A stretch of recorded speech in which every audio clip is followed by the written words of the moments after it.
Hey, fellas. Fellas. Welcome back. To the Fellas Show. It's a Monday here.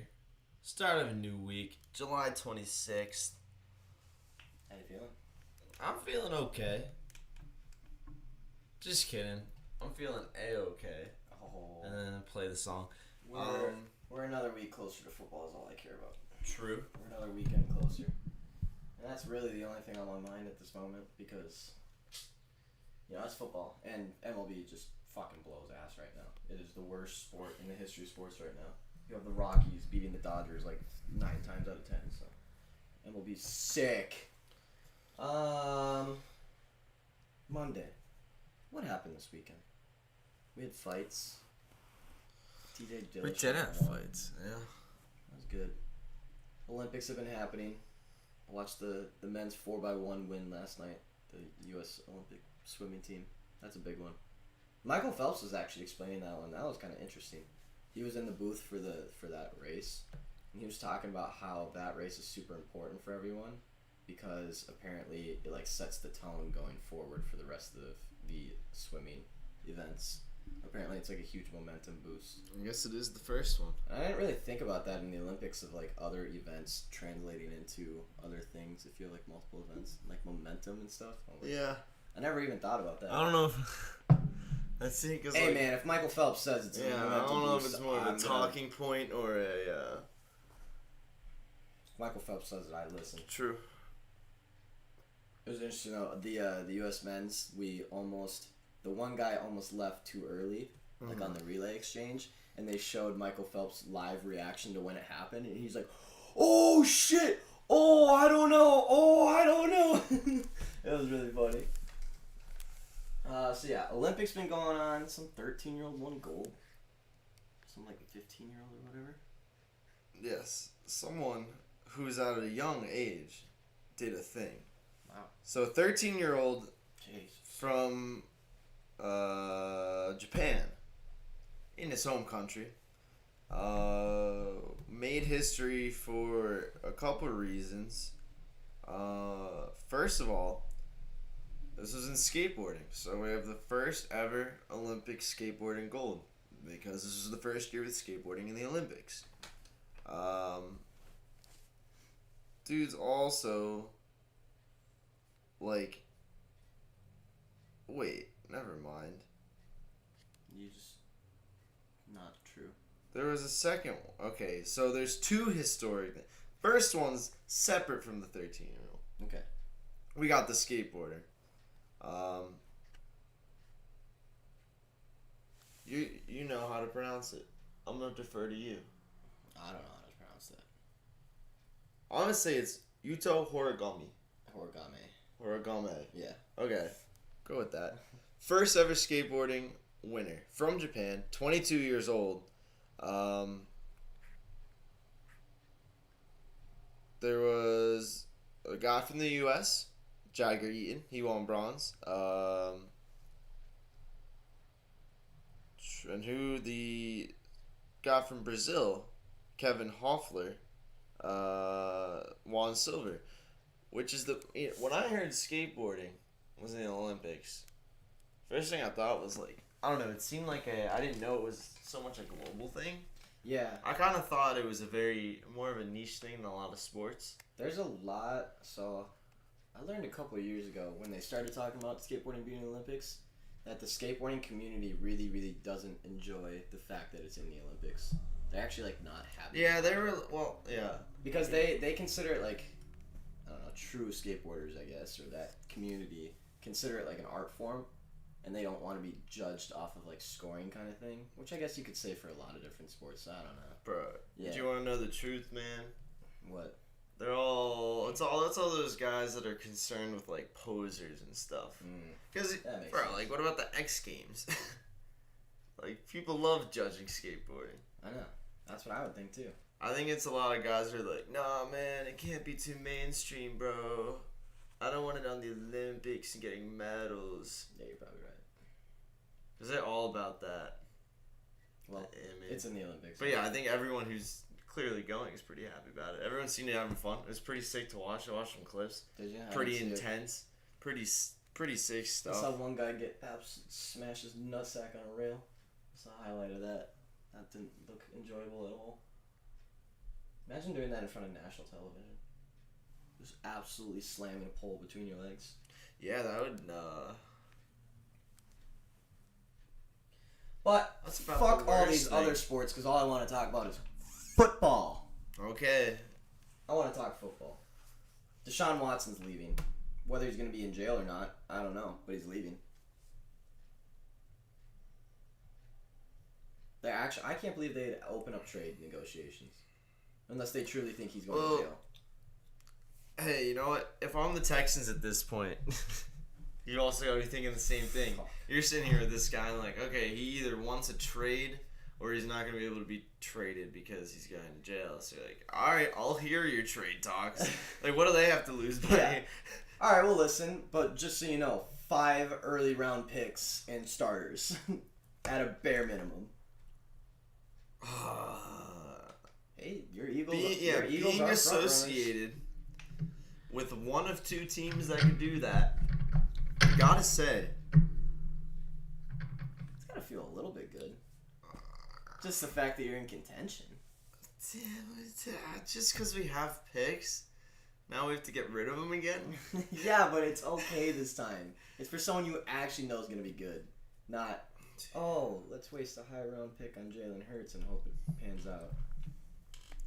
You know.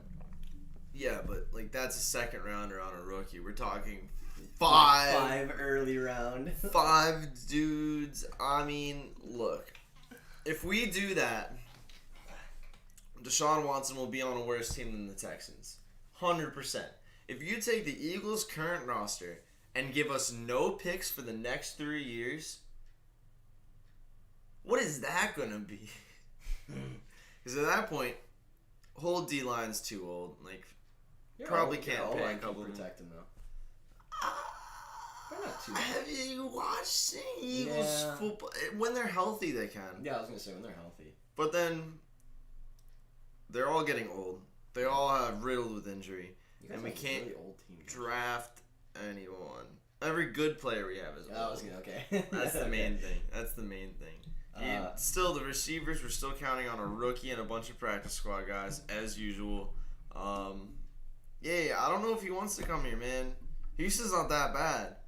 Oh, Houston's pretty bad. I have a feeling he'd much rather be on any other team at this moment. Yeah, it's probably less of it's more of just a culture Just thing than please anything get at me this the point. fuck out of here. I know he was not happy with the coaching and the GM, all that decision making. Morning, everyone. But still, good morning, everyone. I've seen. Hey, I went on Twitter today just to see the trending about Deshaun, just to see. Yeah, see what people were saying. Just to see the dumbass. See the on Twitter, takes. just to see the takes. A lot of Eagles fans happy with Howie again. Dude, because they're literal babies that have no object permanency. They're like for like all off season they're staring at this team and they're like, this team makes no sense. It's been absolutely destroyed. Everyone that's good is gone. Everyone that's good is old. Everyone that's young is bad. We have no skill position. But we have nothing. And then someone just dangles like, oh, but you have enough picks to possibly be in contention for Deshaun Watson. And they're like, Howie, Howie, thank you. So, bro, I love you. it's don't forget. Stephanie. So happy to hear that Watson may be out of the AFC South. Christmas is coming early. Hopefully. It would be nice. That's kind of my big thing about Aaron Rodgers is like, You want to know? hey, I'm a bigger fan of Aaron Rodgers than I probably ever have been. But at the end of the day, I'd still love for that man to be out of my fucking division. Fair. I want him gone. Like, I don't want him in my division anymore. He's scary. He's beaten me a lot of times. He's pretty good at football. Yeah, he's been the reason for a lot of heartbreak in my lifetime. I'm not gonna lie. But there is movement in the NFL besides just talking about 5 first-round picks and players. Although Jalen Hurts and Zach Ertz for 4 first-rounders.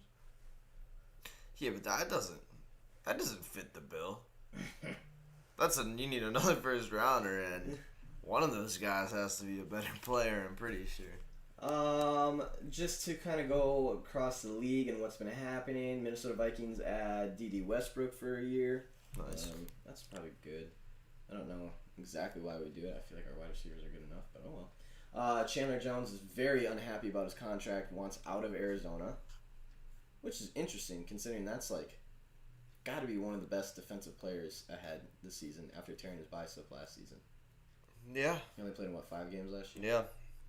Something like that. And the man's been About getting half a better season. every season and has been very impressive.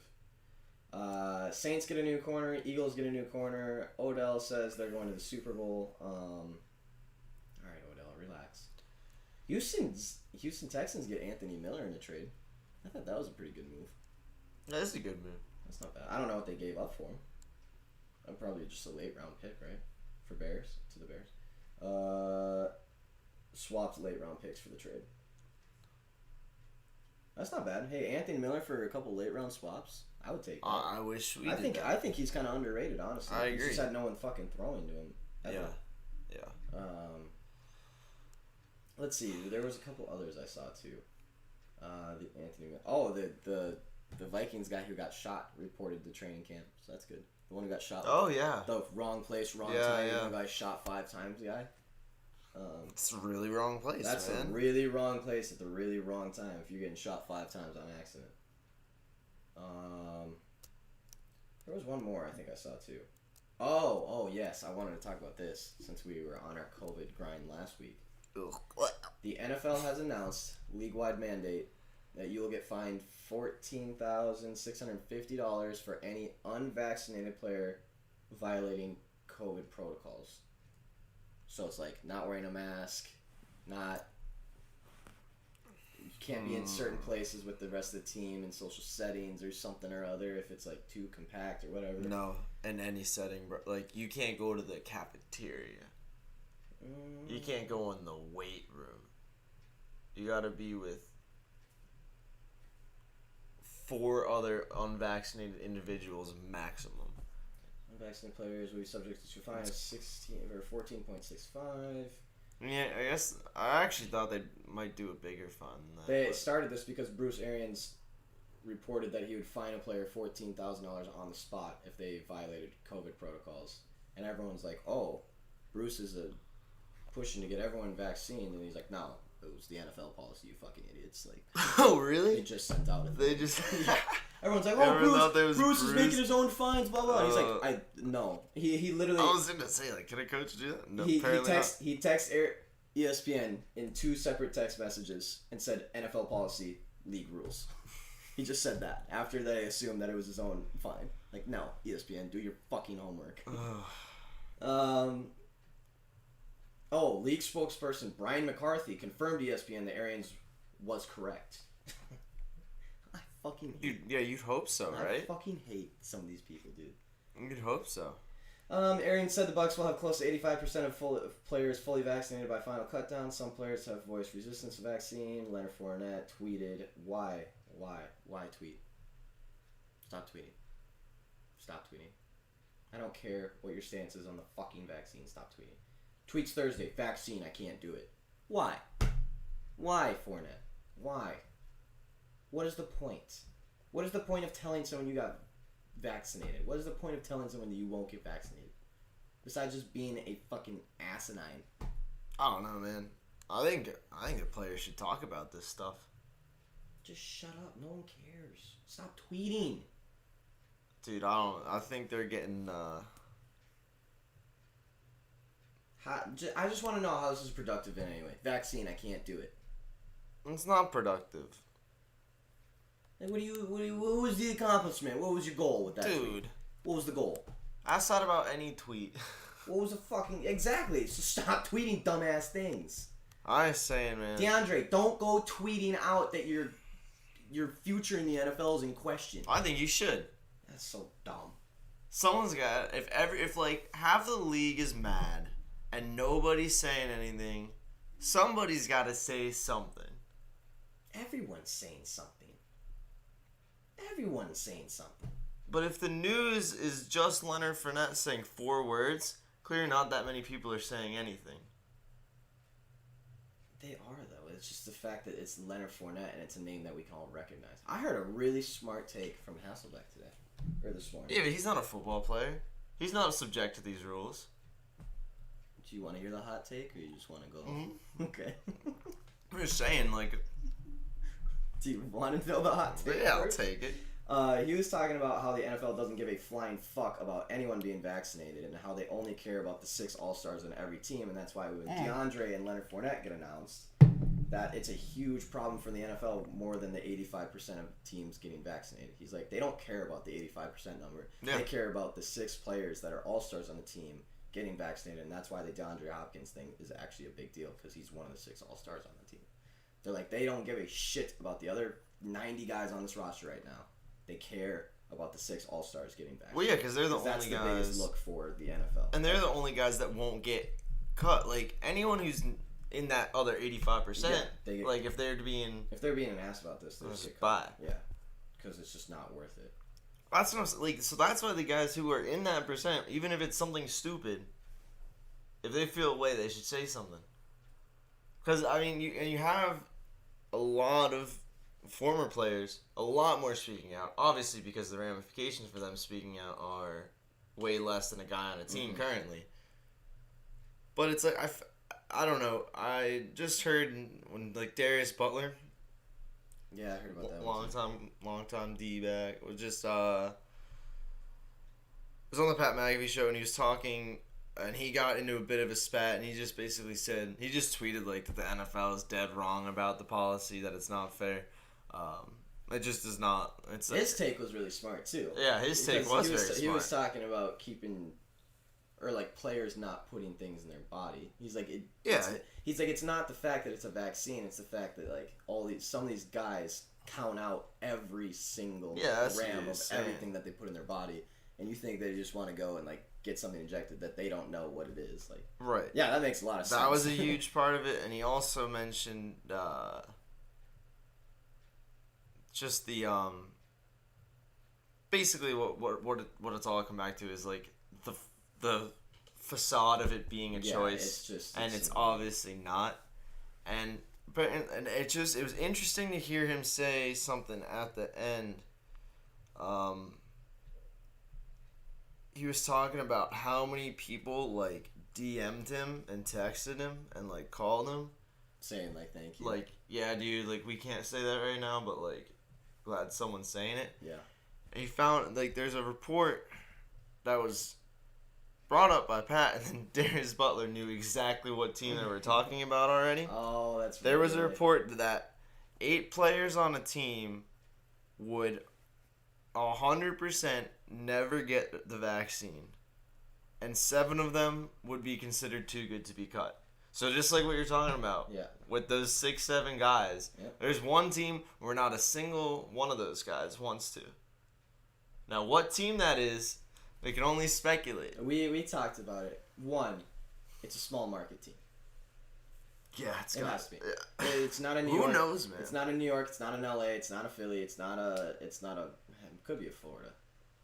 Could be a Florida. But I don't think it would be Tampa Bay. No, they wouldn't be causing trouble like that. And Carolina doesn't even have 7 All-Stars to. Like, Carolina doesn't have 7 All-Stars. I'm trying to think of the other Southern teams down there that wouldn't see. Like, it's got to be Green Bay. It's just Green Bay. You think it's Green? It's just Green Bay. It has to be Green Bay. It could just be more drama out of Wisconsin. It's the only one that makes sense. That's gonna be very, very interesting. It could be Minnesota. Because it could be. We're gonna know immediately. We're gonna know who it is. Bro, I think it might have to be Buffalo. See, it's I still think it's a team from the Midwest.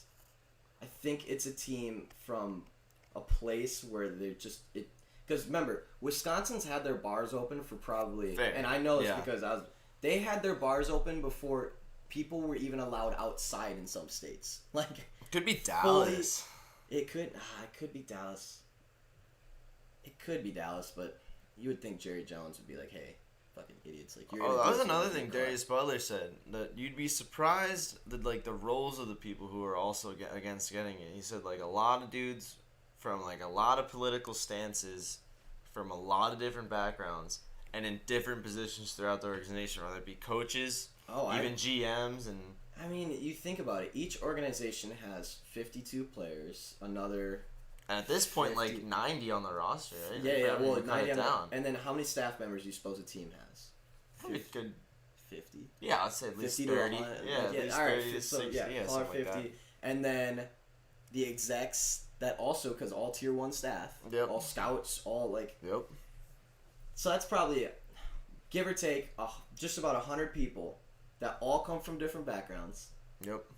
And I'm not going to say different political viewpoints because vaccine's not political at all, even though it's meant to be. Different, like just different backgrounds, different insights, like different everything. And you're trying to get 100 people times 32. Yeah, right. To all come together on one thing. Dude, you could give every single one of those people, all 100 people, 32 teams, $100 bill on the ground, and you still wouldn't get 100% of people picking up that $100 bill. You still could not do it. Yeah, someone would be like, why? Why? What do you want me to pick up? No. Does that have glue on it? Money's just an object. Money's just an object. I don't want it. Yeah, no. Bro. Literally, you could not get every single person to do anything in this entire world across the whole thing. And now you're trying to do it on a controversial topic of where people are scared already. Like, good fucking luck, NFL. That's I think dude. What are you saying? It's not even politicized. Like this is you saying, like, bro, it's not political. The furthest left people he said that he knows, some of them don't want to get it. The furthest right people he knows don't want to get it. People from richest families don't want to get it. Poor people don't want to get it. Damn. All for various reasons. Everyone has their own reason. I think DeAndre's was that what. His sister's husband? Yeah, sister's really got like that. Some bad heart problems after he got the vaccine. And I just know personally some people like just don't want to get it for their own reasons. And it's like, dude, 32, like let's call it 3,200 people in the NFL that underneath NFL rule. Like, how the fuck are you expected to get everyone and make it look pretty at the end of the day too? By the way, like make it not. You look gotta like, come up with a list of crazy rules. This is gonna be nuts. Yeah, and the thing is, you're gonna know immediately who. Yeah. That's the big thing too, because like in NBA, every time we had one of these COVID cases, whatever, there's a lot of speculation unless the person had come out and directly said I am vaccinated about whether or not the person. With this, dude, you see one shot from the facility, see which guys are wearing masks, which guys aren't wearing masks, and you're like, okay, there's the well. There's split. There's who did what. Like, it was a choice until the owners heard they might be forfeiting games/money. Yep. Yeah. Then it changed real quick. It was a choice until then, and now it is no longer much of a choice. I don't know if we talk about how that in the case of I know we talked about how teams can opposing teams can forfeit a game if there's a COVID outbreak due to someone who's unvaccinated. Yeah. Did we talk about how that if that happens and you're unvaccinated, you have to forfeit your game check, and if you're vaccinated, you get to keep your game check? Yeah, so imagine you're chilling, explain bro. Explain it again. So it starts in the case of a COVID outbreak caused by an unvaccinated player. And a forfeiture. Then a forfeiture as a result. Which is the team's decision, right? It's not the NFL's decision. It's not the NFL's decision. It's the team's decision whether they want to play or not. Mm-hmm. But I'll say in 99% of situations they want to play. Yeah, okay. I think. If you're unvaccinated, you don't get paid for that game. If you're vaccinated, you still get paid for that game. So when we talked about this last Thursday or whenever we talked about this, we didn't really talk about the money grab aspect of things because there really wasn't when this first came out. There was no fines. There was no game checks. My dad actually called me and told me all about this, and he's like, they're gonna use it as a money grab, and I was like, no, they're not. Like, this is the rules. And sure as shit, now today, fines of $15,000 for breaking protocols, no game checks if you're not vaccinated. Here it is. There's the money incentive. Hey, I was waiting for it. I will give someone $100 if they can tell me where the money from NFL fines go. You can find it? I have no idea. And there is so much money that gets balled up and thrown, like, just for every fine. every single little thing people do, they get fined. Where does that money go? I don't know. Like, no one can tell. Charity, Sean, come on. It's the I NFL. wish. I think it should. I think the players should get to choose a charity of their choice. I agree. They all have their own foundations. Yeah. Come on. What was Hey, Stephanie brought up a good point. If your locker room isn't stable, this could wreck some teams. 100%. If you don't have a tight knit locker room and you have guys that are sitting there being like, "Oh, so and so won't get his fucking vaccine," blah blah blah blah, he's ruining everything. Like, bro, that shit will blow up, and you will see sides being taken so damn fast in this thing. Yeah, I keep bringing up this Darius Butler thing, but it was because he spoke very very well about it. He does too. He's very he's smart outspoken guy. about like the things that he's very passionate about. Yeah. NFL fines go directly to making Joe Buck's forehead bigger.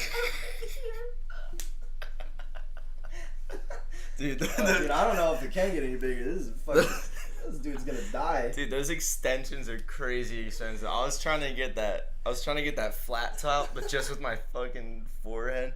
He was basically saying like the only thing he thought was comparable to this was like 2017 with kneeling. Yeah. And whether players would choose to kneel or not kneel, whether the team had a thing they were gonna do, whether they had a thing they weren't gonna do, whether they had political reasons, whether they had family reasons, with people in the military, just like all these different reasons. The only thing that he was like, this is the only thing even close to dividing the locker room, and this is even closer, because this is gonna hit home way harder because the people who are kneeling, the people who weren't kneeling, still had to like understand where they. Yeah, I think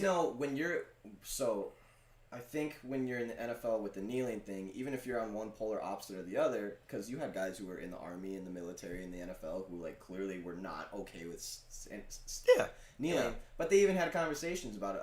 The Pittsburgh guy, Villanueva. It was even like, hey man, like I'm not gonna kneel, but like I'm not gonna tell them that they can't, because like that clearly doesn't stand for what it stands for me. This, on the other hand, if you're on two polar opposites, there is no like.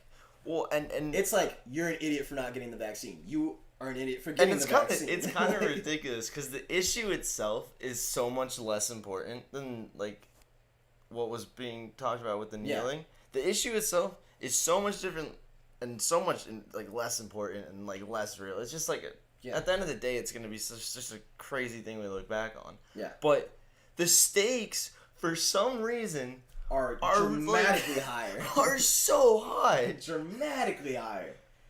Oh, man. Oh, we're going to look back on this 5 years from now and be like, what a fucking time to where the NFL... I'm not going to go there. But to where the NFL fine people for not getting a flu shot. Crazy. Man. I'm not going to go there, but... yeah, the NFL is going to have one hell of a season. And it's going to be entertaining. And there's going to be strategy that comes from it. There's going to be all this shit. It's just going to be nuts. But yeah, that team that's not vaccinated that has 7 All-Stars.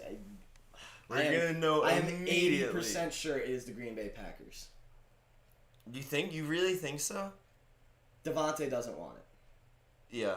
Devontae doesn't. Devontae's one of those guys who probably counts every macrocalorie and does not want to put shit in his body. Aaron Rodgers doesn't want it. Aaron Rodgers has been in fucking Canada in like the middle of nowhere for how long now? Like that guy wants to be isolated. He's been reporting from a cabin except when he goes out on a nice vacation with the... I wonder if any books have over-unders for games forfeited. That'd be interesting. Here's something. This is also what makes this, I think, this might be the weirdest part of it when you add this part to the whole conversation. Yeah. You go last season, 0.8% of all tests done to NFL players came out positive. Yep. 0.8%, or 0.8%. And that's because there just wasn't that many. Well, there's a lot of tests. And NFL players don't take risks like that. No, they were willing to make sacrifices during the season to stay healthy. This is the absolute sport where like if you miss a game, your career could be absolutely because there's the next man up mentality, and if that guy plays better than you, you will not see the field again. And they missed 0 games. Yeah, 0 games were canceled. Yep. 0 games. Now, there was a ton that were flipped Flipped all around, around there, blah, blah, swung blah. all over the Pittsburgh got place. kind of fucked a few times there. So I don't know if Titans got that fucked won't once. happen now. I don't know if maybe that privilege of all the The rescheduling is flip-flopping, gone, Yeah. and they might just have to jump to the forfeitures. But it wasn't that big of a deal last year. Well, it was a big deal, obviously, but they managed to get through the season last year. Without any vaccines, I don't think vaccines were a thing. Then. Not even close. Testing was barely even a thing. Yeah, that was the could we get enough tests in the facilities? Yeah. It was crazy. Yeah. So This should be one hell of a season. Absolutely something to follow here. Also, healthiest team wins this year? The team that doesn't get in trouble with COVID wins this year? Man, it'll certainly help. This is the thing. Either this rule is getting way blown out of proportion, it'll never happen. There'll never be a forfeiture, there'll be very little fines. Probably, yeah. Like, either nothing, or it is going to be an absolute atomic shit show. But the problem... Every other week, there's a team forfeiting. The problem... can you not see where someone who's vaccinated goes out and gets it, doesn't know, because they're vaccinated? Doesn't get tested for 2 weeks. Right, that's not their fault. That's the NFL. That's what everyone's doing, and in most cases it'll be fine. Yeah. So, but let's say they come back to the locker room, dap someone up, not vaccinated. He gets the vid. Now he gets tested the next day because he has to get tested every day. Mm-hmm. And so Saturday. Yep. And he's locked himself in his basement for 6 days. Man hasn't gone anywhere but the facility since June. All right? This dude has not eaten with his teammates in the cafeteria. And then he comes out. And then they're like, you got the vid. You're getting a $14,000 fine. Our whole team is not playing this weekend. And you're not getting your game check. And it's all your fault, and you're not getting paid. But that guy who got to go out and do everything is still getting paid. So don't you worry about it. I don't know. A little crazy. Probably should just get a vaccine. Probably.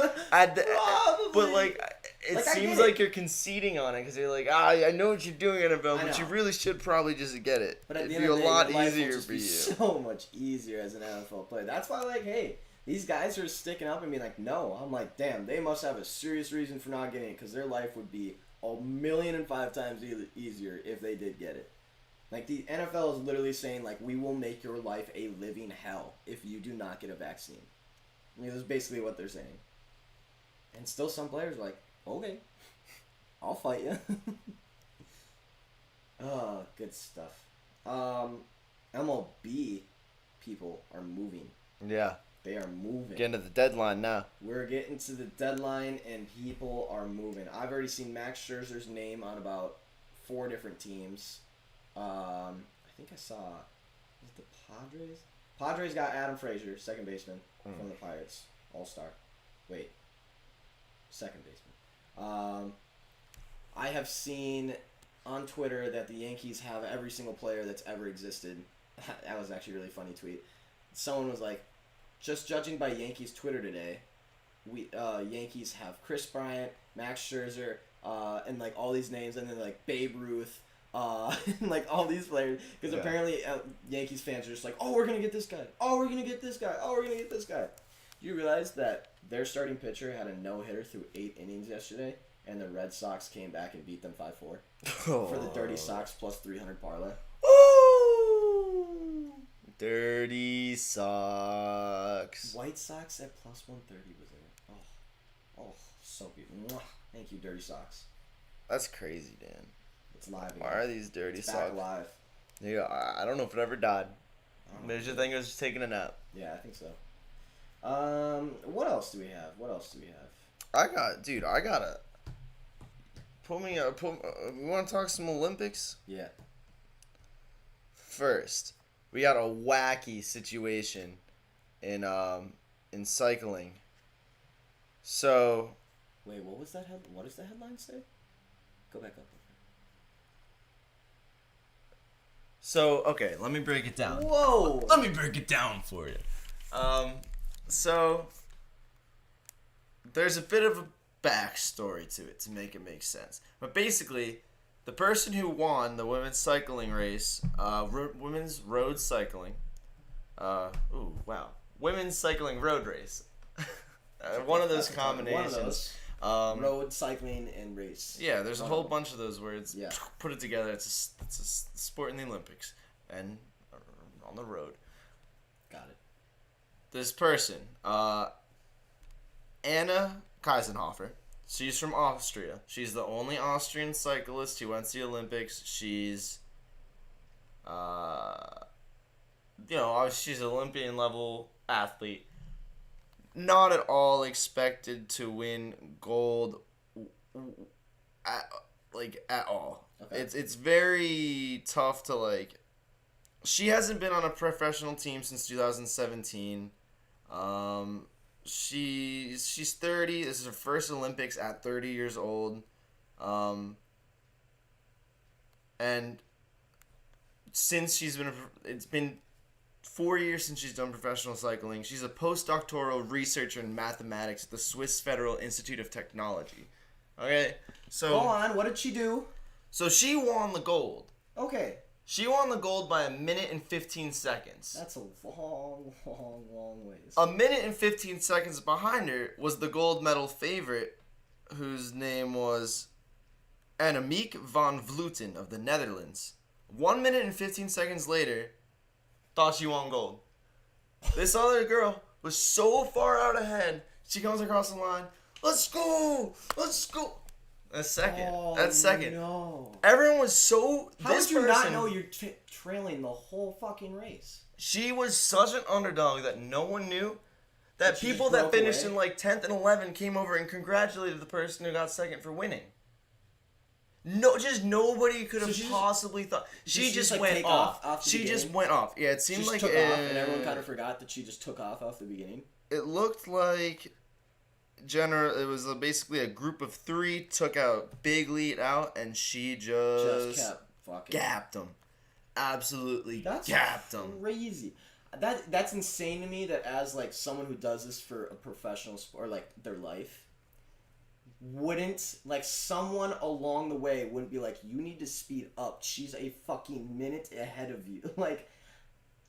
I get it. You're in a race, and she probably took off, and you didn't see her again for a while. But in the back of your mind, wouldn't you be like, oh shit, that's right, that girl, an hour ago, was way up there. I think what happened is that this initial pack went out. Apparently there's a group of 3 seconds that got quick speed out, and I'm assuming this person, Van Vleuten, obviously a fantastic cyclist, the favorite for the gold medal going into this. Probably, was probably taking a slower approach. Picked him off, had a good lead on him, was like, we got this. Minute 15 down the road. I bet, yeah. See, okay, so this kind of sucks for this Van Vleuten girl, because she was in the 2016 ones, winning it, leading it, also still the favorite, and then she crashed and had to go to the hospital. Oh my god. So this is the comeback, and then this is just unfortunate. But she got a silver. You can't be mad at a silver. But boy, if you come across the line thinking you won gold. That is crazy though. So she probably was a little bit behind, started picking off one by one, realized that there was still one more to pick off. Yeah. Yikes. But maybe it was a little too late. 1 minute 15? Dude, that's a long... How long is the race? Let's see what the official time was. It's an hour and a half race, isn't it? Yeah, it's very long. Maybe. Wow, they don't actually say the result. That's pretty crazy. But that is crazy. I love the Olympics. I started watching them 2 days ago. Yeah. I finally started watching a couple. Ping pong, unreal. Badminton, unreal. Swimming, I'm always a sucker for swimming. I love the swimming events. I think I wanted to be Michael Phelps when I was younger. I think I genuinely wanted to be Michael Phelps. That dude was sick. Did you ever swim? Not competitively, but in my neighbor's pool, I would do laps for hours, just hours. What else was there? There was something else I wanted to talk about, and now I'm gonna forget it. Oh, so here's the young girl at the Olympics that I was talking about before. There's a 12-year-old Syrian girl. Am I wrong to think that there used to be an age restriction of 16 or something in the Olympics? Wasn't there I a minimum? believe for America. We use that for especially for gymnastics and that kind of thing. Yeah, because that's... But I think... Because, dude, some of those Chinese gymnasts are fucking 8 years old. Yeah, I think around the... change my mind. I think that might be a per country kind of decision. But it always says they're, like, 18, and I'm like, that's a lie. Yeah, you're lying. That girl, like, doesn't... So here's the thing. This is what I think might be the most crazy thing about this article. This 12-year-old table tennis playing girl from Syria is the 5th youngest Olympian on record. Not even the youngest one. There's the 5th one. So there's been 4 people younger than 12. She was born in 2009. January 1st, 2009. If the Olympics were when they were supposed to be, she still would have played and she would have been 11. I'm trying to think of what I was doing at 12 years old. She played against Jaya Liu of Austria, who was 39 years old. More than 3 times her age and has done 6 Olympics. Oh, I forgot to even say her name. Did she win? Henzaza. Henzaza wasn't alive for 3 of the Olympics that her opponent was in. So, but yeah, she got swept. Okay. I was like, dude, if you're about to tell me that this girl just came in the Olympics at 12 years old and took out some veteran that's been around for fucking ever, I'm like, oh my god. I feel bad though. That's gotta be. Well, first of all, don't worry. You only have 6 more Olympics that you can be a part of. You'll be fine. I think you'll be okay. But that's brutal for a 12-year-old. Yeah. That's. I feel like. Dude, if I lost a match, if I lost a soccer game at 12 years old, I might start crying. Let alone a fucking Olympic match. I would probably be devastated for the rest of my life. See, when I was 12, I lost my Minecraft survival world. And I wanted to straight dig a hole and never come out. So, yeah, to get swept by a 40-year-old woman at the Olympics in table tennis, I probably feel pretty bad. But at the end of the day, you should feel pretty good. Olympics are fucking wild. They're wild, They're dude. wild. These stories are crazy. The Olympics are always wild. There's so many just crazy stories that come out of them. Bro, Luka went off. 48. Dropped 48 for Slovenia. They just trounced Argentina. They took Argentina and said, "Give me your money." If anyone listened to us when we said you should probably bet against the U.S. men's, blah blah blah, they lost to France. Yeah, first loss. France is fucking terrible too. France is not one of the teams. Well, no, they're actually the second. They're almost tied with Australia for the odds now. Are they? Yeah, they moved like up. 5th. They moved up. Well, yeah, I'm sure after beating us, they did. Yeah. I'm sure that helps their chance. What if we don't get out of group stage? It's very possible. That was the first loss since 2004. Yeah, since 2004, 25 game streak. Yeah, when we lost the game to go to the gold medal match. Correct. That's the last one. Wow. We suck. God, it's all KD's fault too. Luka had 48 points, 11 boards, and 5 assist-roonies. Now, does that make Slovenia a medal contender? Possibly. I mean, no one on the U.S. is playing that well. Here's the thing, man. I don't know if you saw. I saw a clip from the end of the. I did not watch the U.S. France game. I did not watch the whole game, but I watched the end. I just watched it back afterwards because like, what on earth? Because I heard it was really bad. Yeah. And basically, to close out the game, you had essentially 5 wide open shots from NBA players that all missed. KD missed 2 wide open shots. Yeah, probably because he doesn't have any hands. He probably signed a contract for because he's someone a slithery else's snake. team Yeah, bro. He's got a dual citizenship, and now he's gonna play for. Whoever wins gold medal, I bet he has dual citizenship. No, he's gonna move to France after this game now. Yep. Yeah. Yeah, it was pretty bad. KD missed. 2 shots, and I think Bam missed one, and then Drew Holiday missed one. They all just nobody could hit a shot. So the one thing is, this almost makes me want to bet on the U.S. more, because I don't think now their odds are probably really I don't good. think you'll ever be able to get a team like this at better value, and if I'm betting on whether or not NBA players will not be able to hit shots still, I'm really torn in my head whether that means just slam Australia. Dude, Australia to win a medal at plus 110 is ridiculous. Yeah, that's a great one. Clearly That's the best a great team. They one. destroyed Nigeria.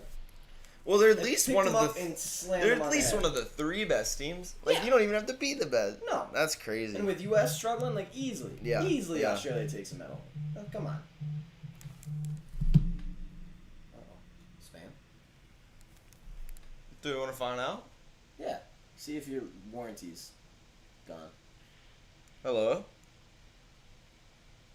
Hi, we've been trying to reach you concerning your vehicle's extended warranty. I don't have a warranty! Bro! You need to extend your warranty, bro! My car is a decade old. It hasn't You had have to a extend your warranty. It hasn't had warranty. a warranty in years. Hey, good thing they called you so that you know. I was really hoping that wasn't like a really serious personal Yeah, call, dude. like from a hospital that's like, hey. Your test results have come back. Yeah. They're positively negative. Like, what does that mean? No, when you said hello and it didn't come on, I was like, oh shit, this might not be. But dude, get that warranty extended.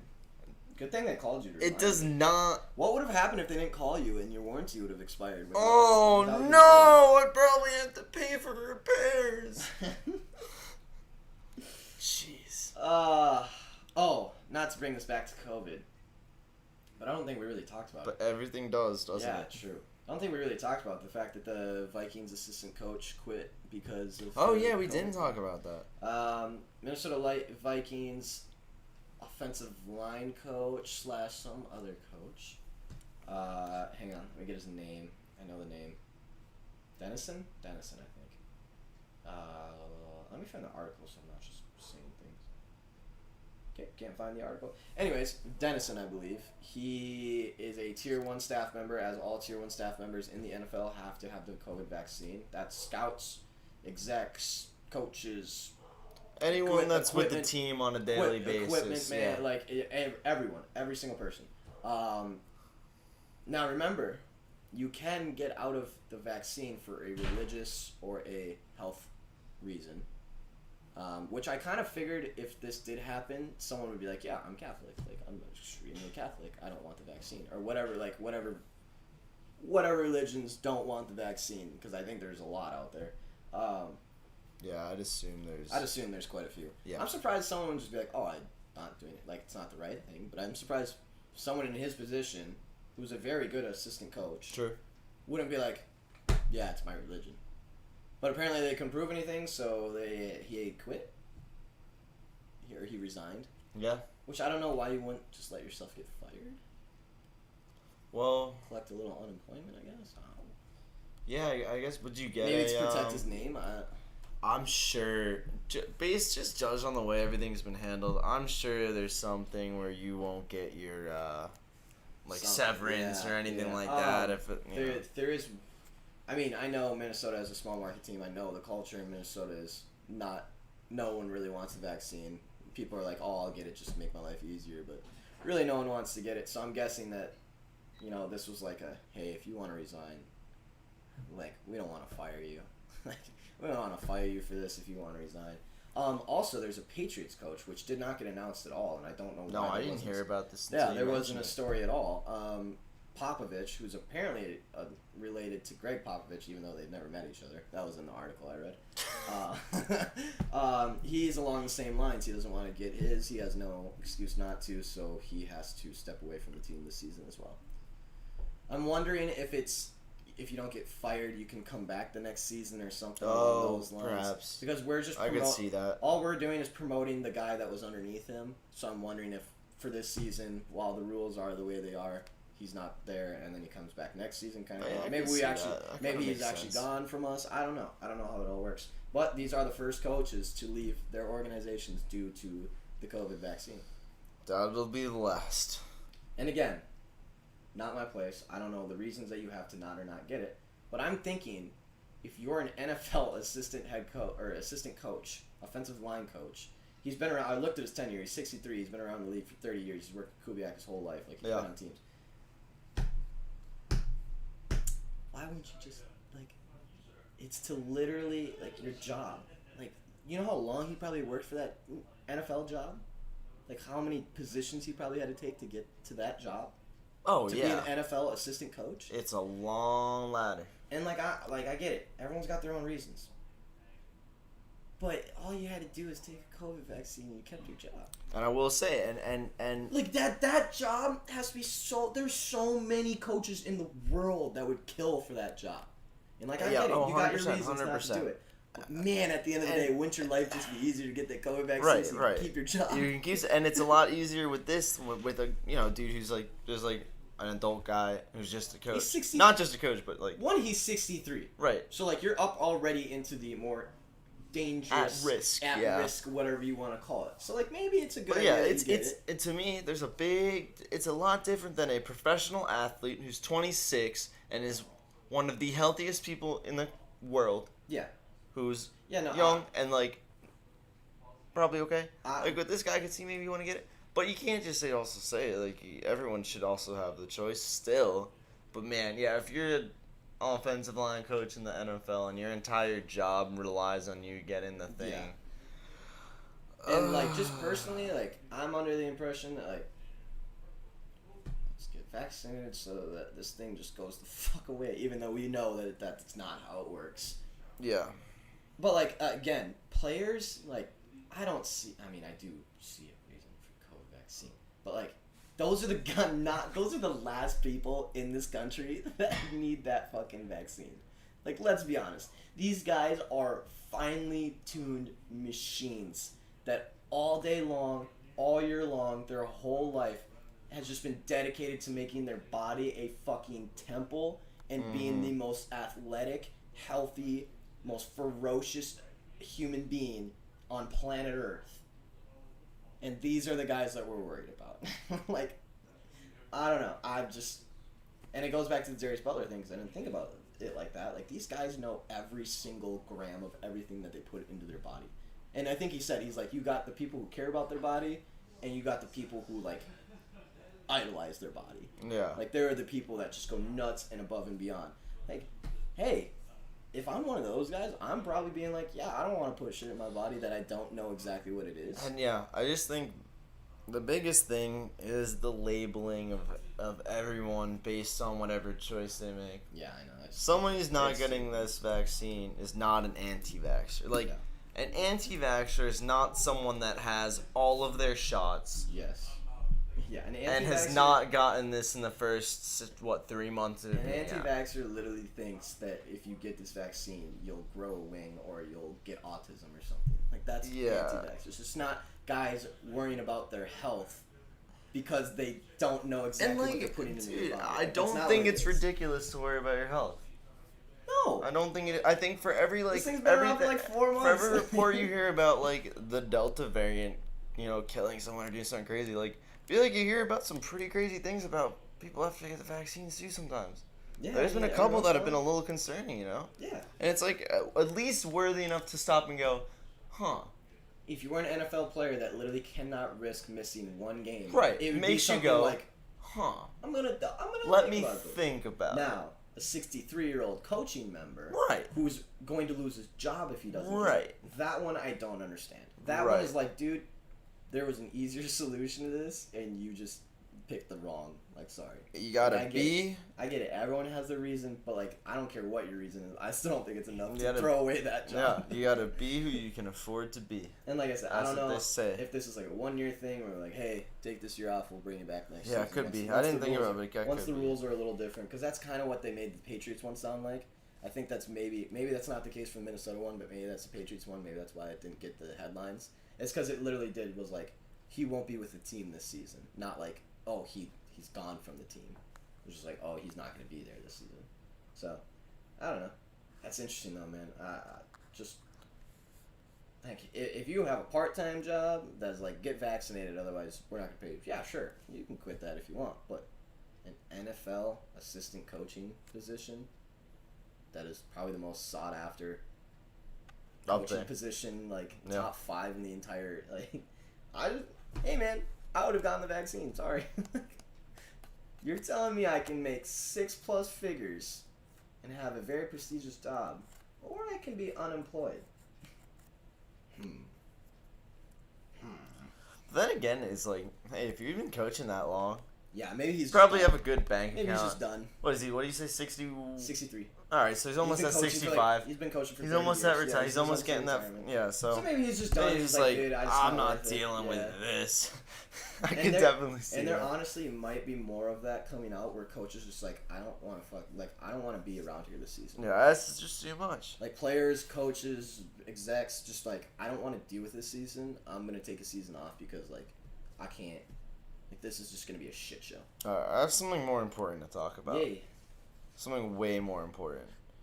Gardner Minshew said he won't cede the starting job to Trevor Lawrence.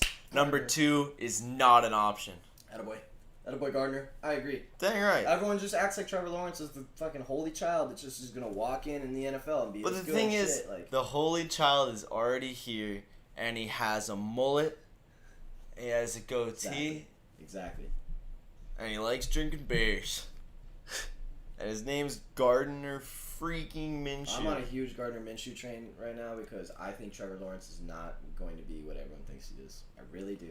I really, really do. I really do, dude.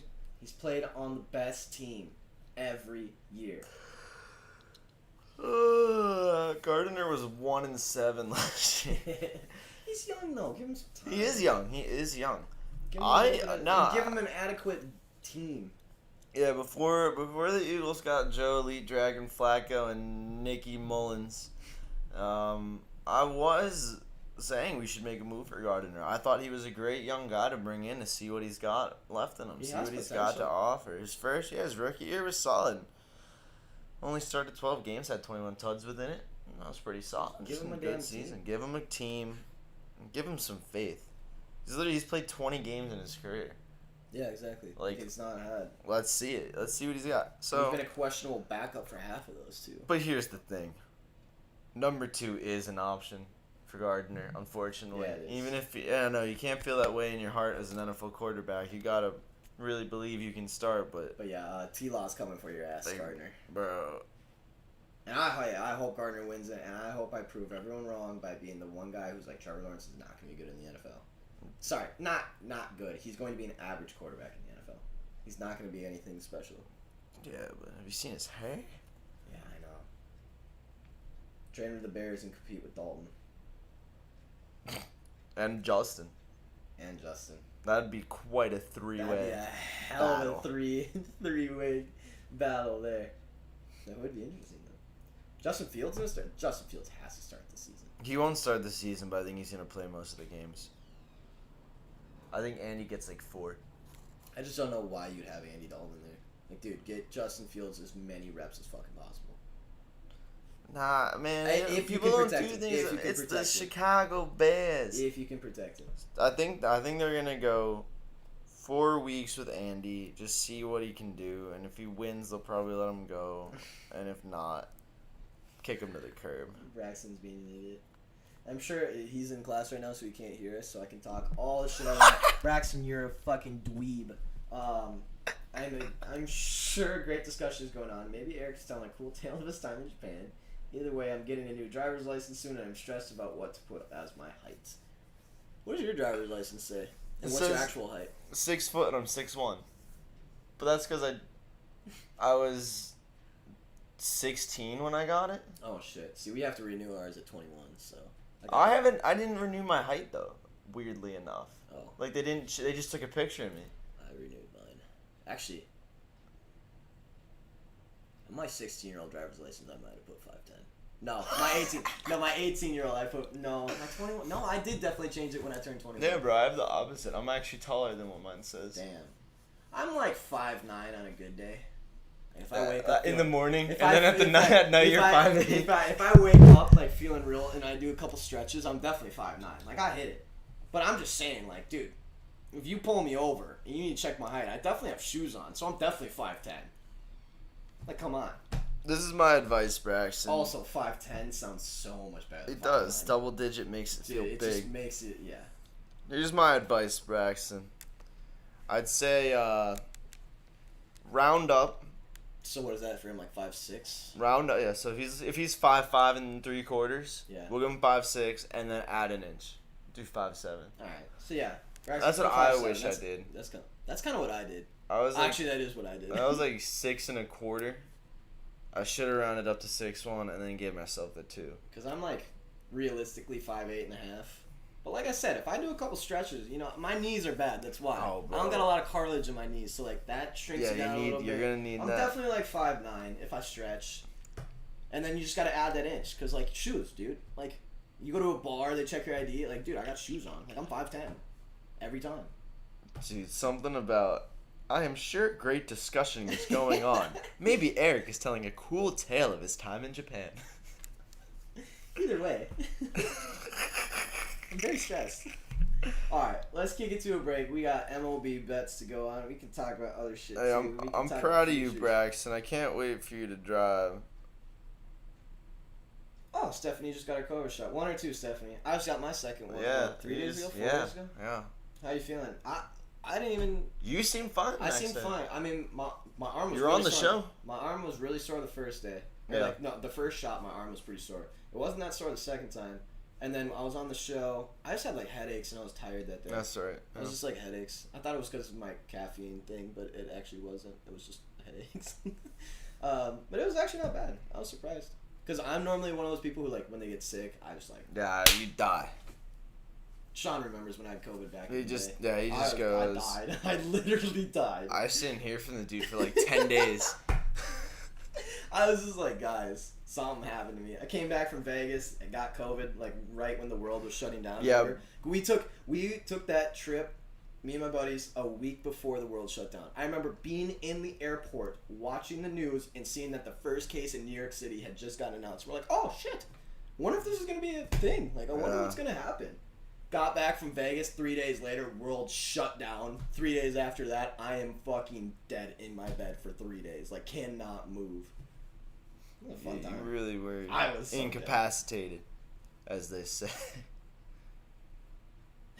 First one and doing just fine so far, getting the second one before the football season really starts. Let's go. Let's go. I can't wait to get out to a Birds game. Oh, true. Dude, last year is the first time in a very long time I didn't go to an Eagles game. Damn. In a very long time. You know what's crazy? What's crazy? Before this COVID thing started, I was in the Flyers arena like 3 times a week. Yeah. That's nuts. nuts. At the start of this whole thing, I was an employee of the Philadelphia Flyers. Yeah, that's crazy. Because I forgot you did that because it just kind of like... It just went away. Yeah. Just one day, the NHL got shut down, and I was like, well, there goes mine. Guess I'm and unemployed. literally, like, 3 hours later, my boss calls me, and I'm like, I answer the phone. She's like, hi, Eric. And I'm like, Kelly, I already know what this is about. Like, you don't have to be like... Because she was going to start with the, hi, Eric, thank you for your blah, blah, blah. And I'm like, Kelly, I get it. You can't keep me on. Like, there is no NHL. I get it. Yeah, it's a pretty good like, reason. it's okay. When it comes to like it's a purely a business decision. Yeah, we just can't. I'm like, Kelly, I'm an intern.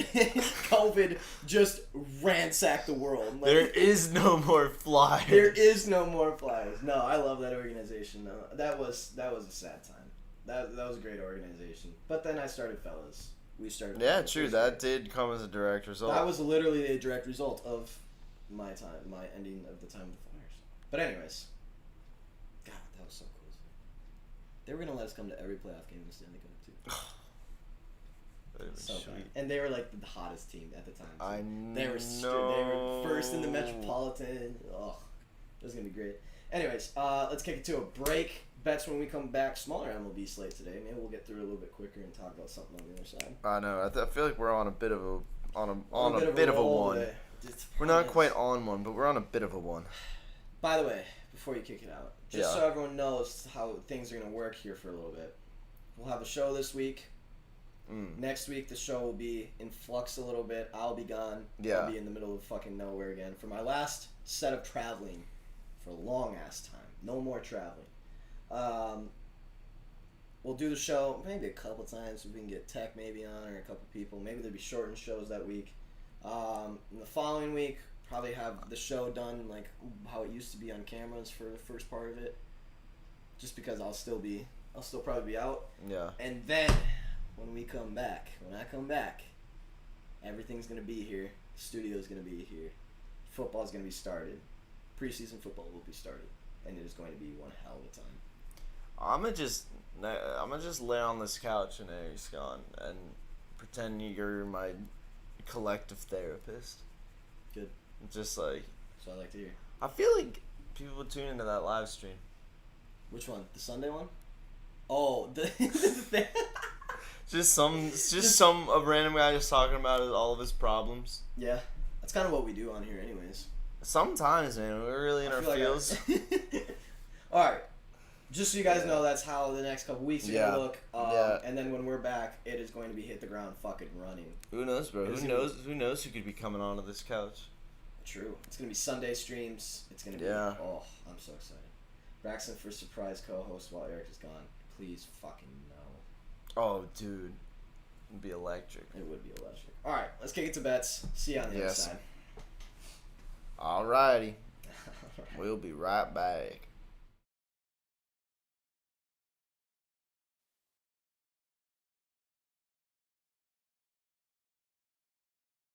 Ladies and gentlemen.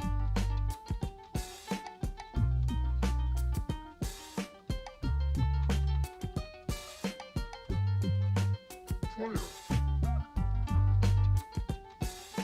When the world bless, you know we God bless.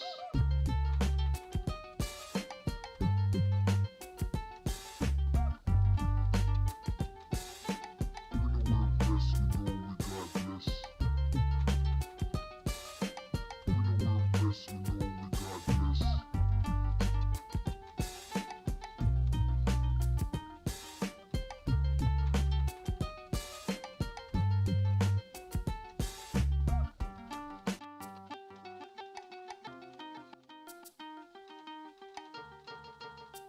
world bless, you know we God bless.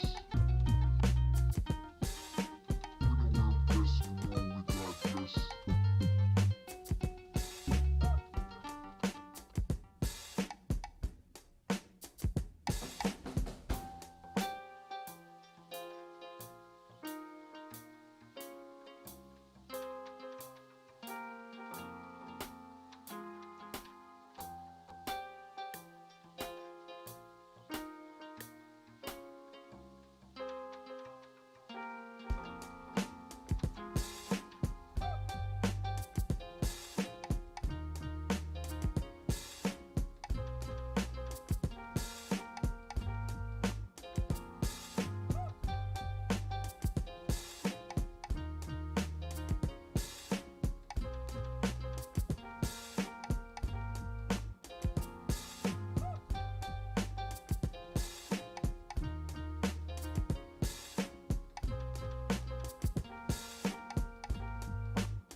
Fellas! This is the coolest thing ever, by the way. Yeah, true. By the way, Let's this is not a promo this. vape. This is not a nicotine. This is not. There's nothing. This is. Well, it is a vape. This is a caffeinated vape. Very, very interesting. Got them on GoPuff. If you don't know what GoPuff is, you should live in the city because GoPuff's fucking amazing. It's like a delivery service that delivers alcohol and all this other stuff. But yes, caffeinated vape. Yeah, And it works. It's very cool. pretty sweet. Neat little gadget.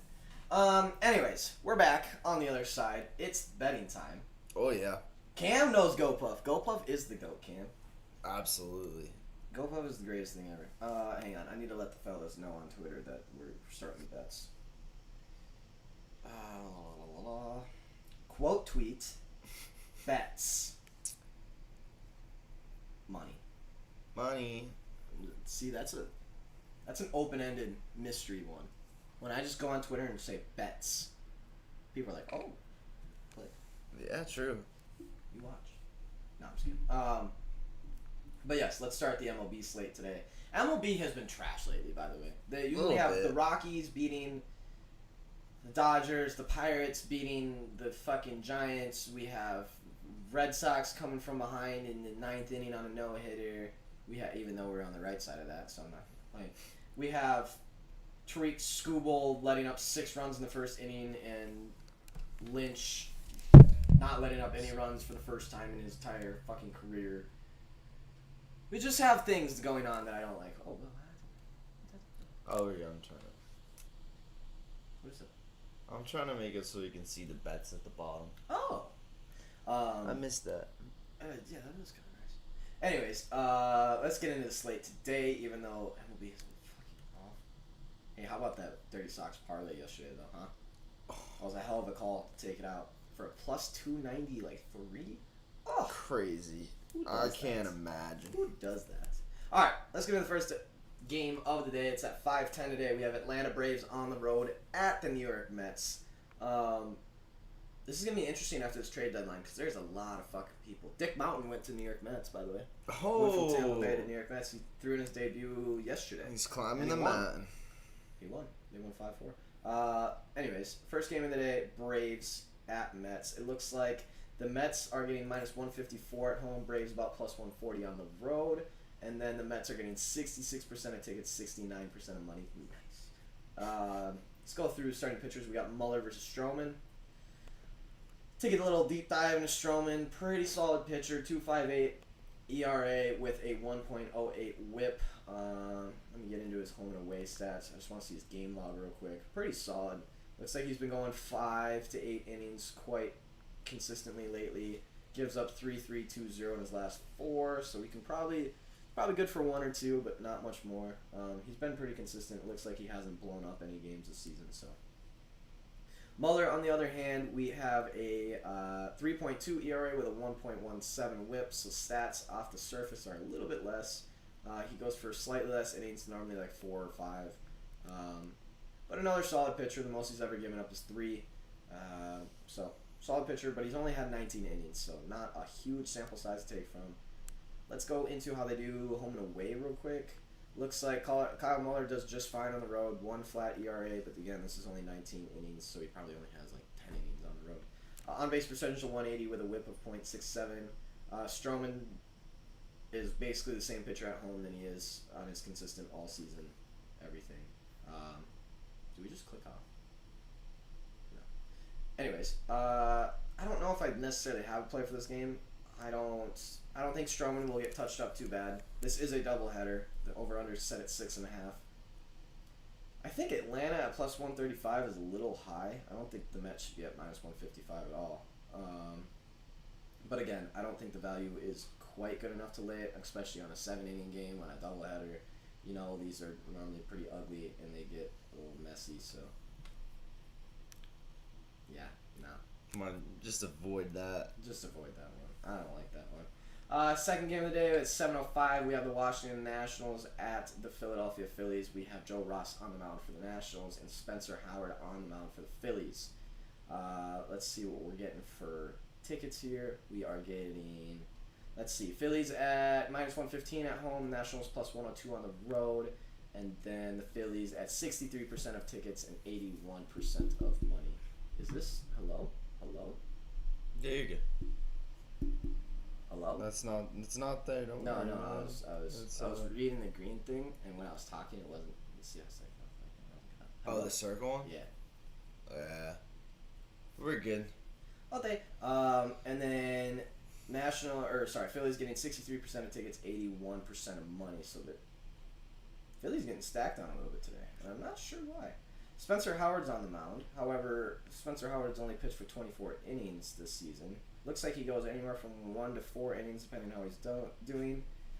And he occasionally throws the shutout, but most times gives up 1 to 3.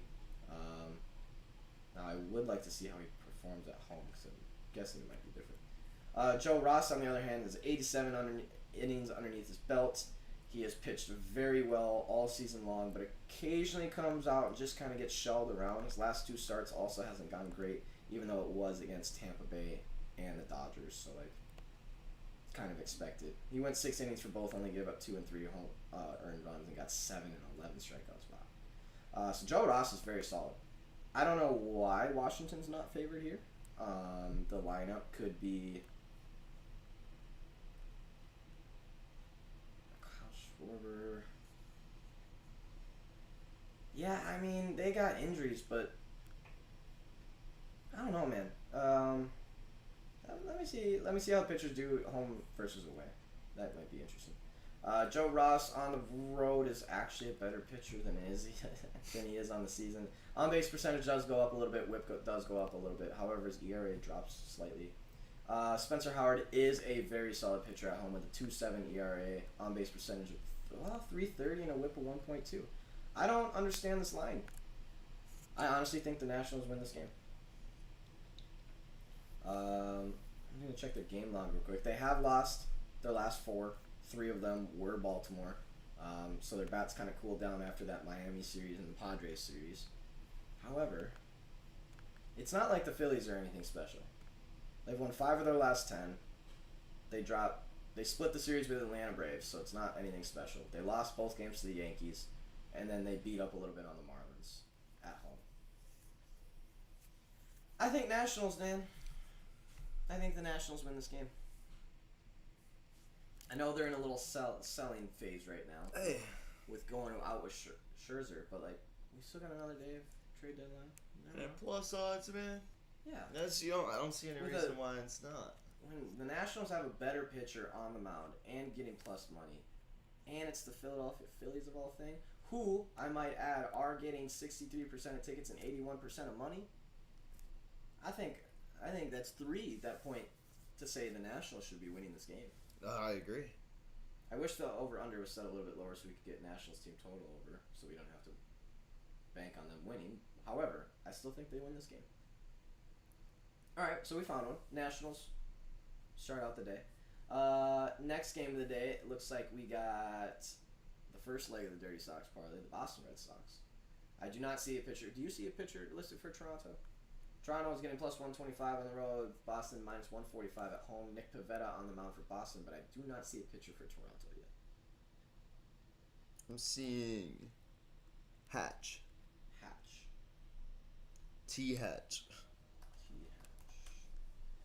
Blue Jays. Hang on, let me dive into Hatch stats. Thomas Hatch. Let's see here. 2020. Alright, 2.73 ERA, 1.18 whip. He's only gone 26 innings. He's a pretty solid pitcher. But he's only gone 26 innings. So nothing too MLB pitching regular season. Game logs. There we go. There are no game logs available. Splits. Batters. Okay. Alright, he's a bit of a mystery. Yeah, he's a bit of a... We got a wild card in here today. Pivetta, on the other hand, though... Where's my... Thank you. Pivetta, on the other hand, does give up some runs. He's pitched a lot of innings this year, 103. So we got a good size sample size. However, he's going to go from 4 to 6 innings. His game log in the past 10, 4.40, 6.0, 3.6, 2.24. Man gets touched up a little bit. Slightly. And it is the Toronto Blue Jays. Sorry, Buffalo Blue Jays, we should call them. That sounds so good. It does sound really good. The Buffalo Blue Jays is sick. They need to actually change That's a it. great name. It is a great name. Hang on, let me see. Oh, there is no line out for this game. I forgot because there is no starting pitcher for Toronto. Just off the bat, I see over/under set at 11, which means Toronto's team total is probably at 5.5. I think it's at. Maybe we could get it at 4.5, or is it 5.5? I see 4.5 minus 135. It's looking like 4.5 minus 135. Yep. I don't know. It's close. It's close. This is a game to keep an eye on for Toronto's starting pitcher, if it is Hatch. It might be worth taking Boston. Pivetta will get touched up a bit, but I think this other guy will too. And the Red Sox have been, their bats have been live, I should say. 5-3, 6-5, 13, 1-1, 4-4-2. So it's not bad. Toronto's bats have actually cooled down a little bit. They're so sporadic. Listen to their game logs. 4-10-0, 4-10-10, 3-2-1-10. That's Toronto Blue Jays bats. So yeah, let's just stay away from this game from now. But I was looking at Boston earlier. I kind of like Boston. Let's make sure we have an official starting pitcher. If it is that starting pitcher, man, it's a 50-50 toss-up. Yeah. But I might throw it in there just because of the second leg of the Dirty Sox parlay today is looking mighty fine. Anyways, 8:05. We have the Cincinnati Reds on the road at the Cubbies. Looks like Reds getting plus 115 with Wade Miley on the mound. Cubs getting minus 135 with Kyle Hendricks on the mound. Kyle Hendricks is a very good pitcher. He's going to go 6 innings. He goes 6 innings every single time he gets out. The most he's given up all season is 4 earned runs, and that was against a Milwaukee game that just got trounced the whole game. Other than that, he's been very solid, especially at home. Wade Miley, on the other hand, also actually a very solid pitcher as well. He's going to go 5-8. This is 2 very good pitchers going at it. Kyle Hendricks, 3.61 ERA with a 1.26 whip. Wade Miley, 2.72 ERA with a 1.18 whip. Even though the metrics point to Wade Miley being a better pitcher, I think that these two are very, very equal because I think Kyle Hendricks is also a great pitcher. Let's see home and away splits real quick. Looks like Wade Miley struggles slightly more on the road, but it's still solid lines with a 2.52 ERA, on-base percentage of 261, and a whip of 104. He has struggled in his last 3, even though his ERA is down a lot. His on-base percentage is up to 350, and his whip is over 1.4. So something to look at, maybe a little regression in there, slightly. I don't know, that's pretty tough to say though. Kyle Hendricks, on the other hand, great, pretty solid pitcher at home. 3.9 ERA, on-base percentage of 300, and a whip of 1.27. So I give the starting pitcher nod to Kyle Hendricks. I give the team nod to the Cincinnati Reds. I think they're a slightly better team. However, the Cubbies at home are dominant at 30-18 this season. They've been a very good team at home. I think I like the Cubs at home. Did I check? I don't think I did check the percentages on this one. Where are percentages laying at here? 61% of tickets on the Cubs, 67% of money. So it's kind of what we expect with a minus 125 line. Expect people to kind of grab it a little bit. I'm really glad it's not being parlayed. It looks like it's actually being slightly...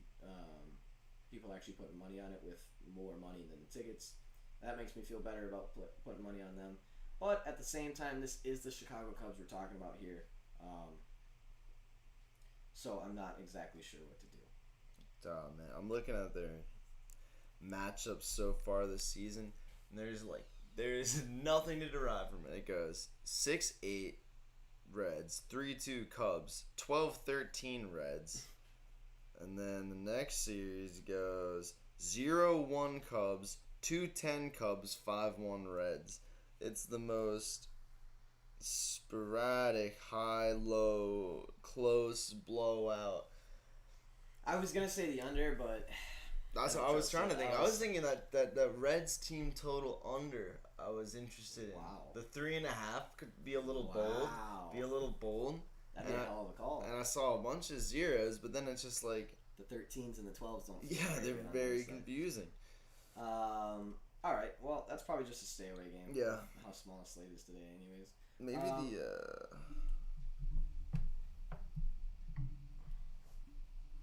got something? I think Cubs over 4.5 is plus odds. Yeah, but I don't trust them for over 4.5. It's the Cubbies. Fair. I just don't trust the team. They're just not good. They are at home though, so I kind of take a shot at them. Anyways, moving on. We might come back to that one. 8-10, we have the Chicago White Sox on the road with Dallas Keuchel on the mound at -125 against Kansas City at home with Mike Minor on the mound at +105. This line is scary to me because Mike Minor is not a good pitcher. Not good. He does go 4 to 7 innings today. They normally don't pull him early, but they keep him in even if he's getting shelled. They have done it multiple times. Not a big dinger guy, just doesn't look like he has a ton of control. A lot of hits against him. A lot. He is at home, however, where he does play better. Dallas Keuchel is on the mound for White Sox, and pretty much besides one start this year against Detroit, Dallas Keuchel has been a monster. Now, what does scare me is the fact that this line is at -125, which makes no sense to me. Because I would think with Dallas Keuchel against Mike Minor, this should be much higher. 80% of tickets on the White Sox with 64% of money on the White Sox. Don't like that line either because that means that everyone's throwing the White Sox in fucking parlay. Yeah. Which means that their chances of winning goes down even more. But I don't see any huge injuries for the White Sox. Maybe their lineup isn't as good today. Maybe people are really thinking that Mike Minor is that good, but I don't see it. What's the White Sox team total over today? It's going to be 4.5 at a whopping -140. Ew, gross. God, Vegas sucks with team totals this year. Yeah, they're brutal right now. Anyways, Dallas Keuchel on the road, 4.73 ERA, on base percentage 350, whip 153. So actually, not a very good pitcher on the road. And his last three have been about mimicking those stats too. Mike Minor, on the other hand, 5.61 ERA at home, on base percentage of 300 with a whip of 121. However, in his last three, he has also struggled with 6.19 ERA, on base percentage of a 3.43, and a whip of 1.38. So it seems like both these pitchers might get touched up a bit, but then you're betting on the Chicago White Sox versus the Kansas City Royals. And I know the Royals have been live lately. They have been a good team. However, Mike Minor's last 10 starts, they are 4-6. They have won 5 in a row, though. Now, granted, 2 were against Milwaukee, which are, solid wins. But before that, they also dropped 2 to Baltimore. But yeah, they lost 2 to Baltimore and then came back, beat Milwaukee 6-3, 5-2, and then swept the Detroit Tigers, which, it's Detroit Tigers. In one of those games, they were down by a lot and came back. But, hey, that's 5 games in a row for the Royals. Yeah. Trends are meant to be broken, though. True. I'm with the White Sox on this one. I don't want to touch the team total over, just in case the Royals are live today. You just want your socks to be dirty. I do. I don't like that public money, so I'm probably not going to lay a big unit on this. But I'll probably lay something because that is a nice looking line right there. I do like it. It scares me a little bit how low it is, but I can see with the starting pitchers and their kind of trends lately that it does make a little bit of sense. Next game, also 8-10, we have the same division going at it with Detroit Tigers on the road at +142. Matt Manning, Mr. Matt Shelled. I get hit dingers a lot on Matt Manning. It's going against Michael Steroids Pineda. Is that his name? Yeah. I get dingers. I get dingers, Matt Manning. Or I get dingers hit a lot. Yeah. It's going against Michael the PD Steroids Monster Pineda. Minnesota's at home getting -150-ish. That's dumb jumping. I don't even need to jump in this one. I can tell you that Matt Manning sucks and Michael Pineda both suck. The over-under is set at 10. Ooh. Which is high. 92 degrees in Minnesota today with 42% humidity and a 13-mile-an-hour wind going out, though. There will be dingers today. There will be dingers with Matt Manning and Michael Pineda on the mound. What's the team? Kazi? No, just a visit. Just a It's visit. a smell. Just a I'm going to tell you right now, those Tigers are getting 4.5 at even odds. Really? What are the Twins getting? 5.5 at -115. Gross. I don't like either of those. Should we just lay the over 10? I kind of Just like hope it. bats fly. I kind of like it. I kind of like the over 10. Pineda's not good. Let me check out their stats lady. Pineda sucked in his last three. Decent at home. On base percentage 287, whip 117. But in his last three, on base percentage almost 400, with a whip of 167. Matt Manning is a terrible pitcher on the road with an 8.56 ERA, on base percentage of 340, and a whip of 146. We're trying to get our mascot in here, but he's not having it today. Absolutely not. Not having it. I swear he exists. He does. He really does. I'm looking at the 99% of money on the over in that Tigers Twins game. The nice part is, however, is that only 38% of tickets, so that means people are slamming money on the over. Yeah, And the Tigers have Sharps are on been the under too. scoring a lot. The last few gone 6-9, 5-7, 4-4, 14-7, 5-1, 12-9. So 4-5. You only got one of these games below 1. And I'm below 4. And I'm I'm sorry. starting to trust Twins bats a little bit more Yeah. recently. Just looking at Pineda starts, looking at Manning starts. They almost all they don't all go over actually. They're all sitting at like 9-ish. So that makes sense that the line is at 10. The Twins will be the one we have to push over the hump here to get that 10. With 1-2 and then 5-2 to 9-5-2 7. They can do it sometimes, just not. I will say, however, they have been going against some very solid pitchers. True, Besides true. Heaney's not one that's in there, but Keuchel, Lynn, Peralta, Cobb, I believe, was pretty solid. Sandoval, like they've played some good pitchers. Yeah. But yeah, I think I like the over. I hope their bats come alive today against Matt Manning on the road, where he has proven that he is fucking dog shit. And then we have Michael Steroids Pineda on the mound, who doesn't have steroids nowadays, so he's not as good. The second game of the Atlanta-New York Mets game is also at 8:10. I only see Bryce Wilson on the mound, who sucked his last outing, I believe.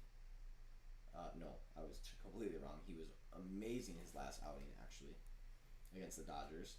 But I do not see a pitcher for the Mets, and I do not want to bet on a second half of a doubleheader because it's just so annoying. So that leaves us with 2 games left for the day. One at 9:38, we've got the LA Angels at home with Shohei Ohtani on the mound. Minus 145 against Colorado Rockies on the mound, on the road at plus 125 with German Marquez on the mound. Both pitchers very, very similar. Marquez 3.5 ERA, Ohtani 3.2, both 1.16 whip, both go 5-6 innings. Over under set at 7.5. It looks like. I'm gonna check out these pitchers home and away. I know Ohtani is a very good pitcher at home. However, has struggled in his last 3 immensely. His ERA is up to a 6 in his last 3. However, on base percentage still at a 280, whip still at a 1.1. So that ERA might be a little deceptive. At home, he's a 1.87 ERA, on base percentage of 2.98, and a whip of 1.18. Marquez on the road, 3.89 ERA, on base percentage 2.92, whip of 1.18. So we got very, very similar pitchers today. True. Extremely similar pitchers. Colorado now has 10 wins on the road this season, 10-36. 33-20 at home. That's so absurd. Let me check the percentages on this game real quick because I did not, and I'm interested to see. Oh, that is totals, not money line. I saw 1% on Angels, and I was like, wait, what?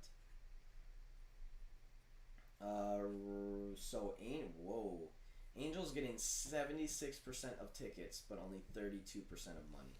Interesting. So everyone's parlaying them, or everyone's stacking on Rockies, who are getting the sharp action and the expert action on Action Network. I know they don't. Whoa, just went back and listened to it. Am I taller than Eric? No, you're not, you fucking midget. I've seen him take his shotgun videos. He is not taller than me. Dude, then that means he has the low ground still. This man is literally did one of his shotgun videos like in a lake and was like knee deep in ankle deep water. I don't want to hear it, Braxton. This man, I watched him do another shotgun video on his porch and he can barely see over his damn railing. Don't even try that shit with me, Braxton.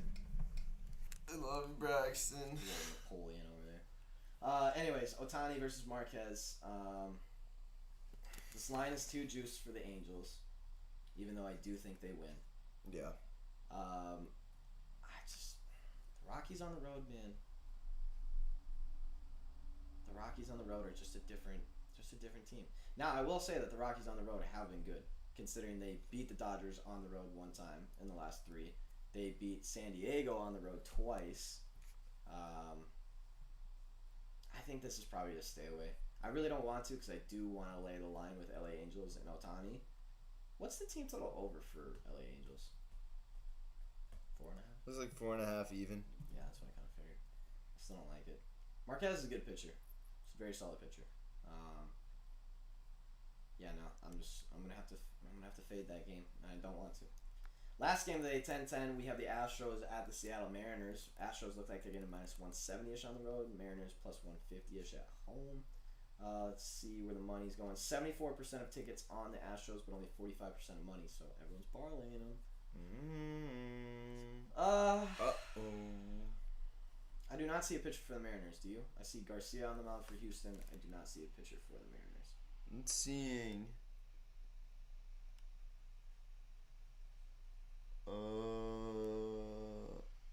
D. McCoffin? Coffin is nut. Oh, you are a rude dude. Let me check out his stats because he's not listed on here. No, not your Wikipedia. I specifically said stats. Thank you. Darren McCoffin. Wow. Only 5 innings pitched, but a 1.8 ERA with a .6 WHIP. But quite literally only 5 innings pitched. He's barely pitched. I will gladly take the Astros against someone who has barely pitched in the league. That's just smart betting, baby. That's just smart betting. The over/under set at 8.5 as well. What are the Astros team total over? 4.5 minus 135, which, considering the 4.5, isn't that much juice. Isn't that bad? Not bad. I hate the fact they're being parlayed that heavy though.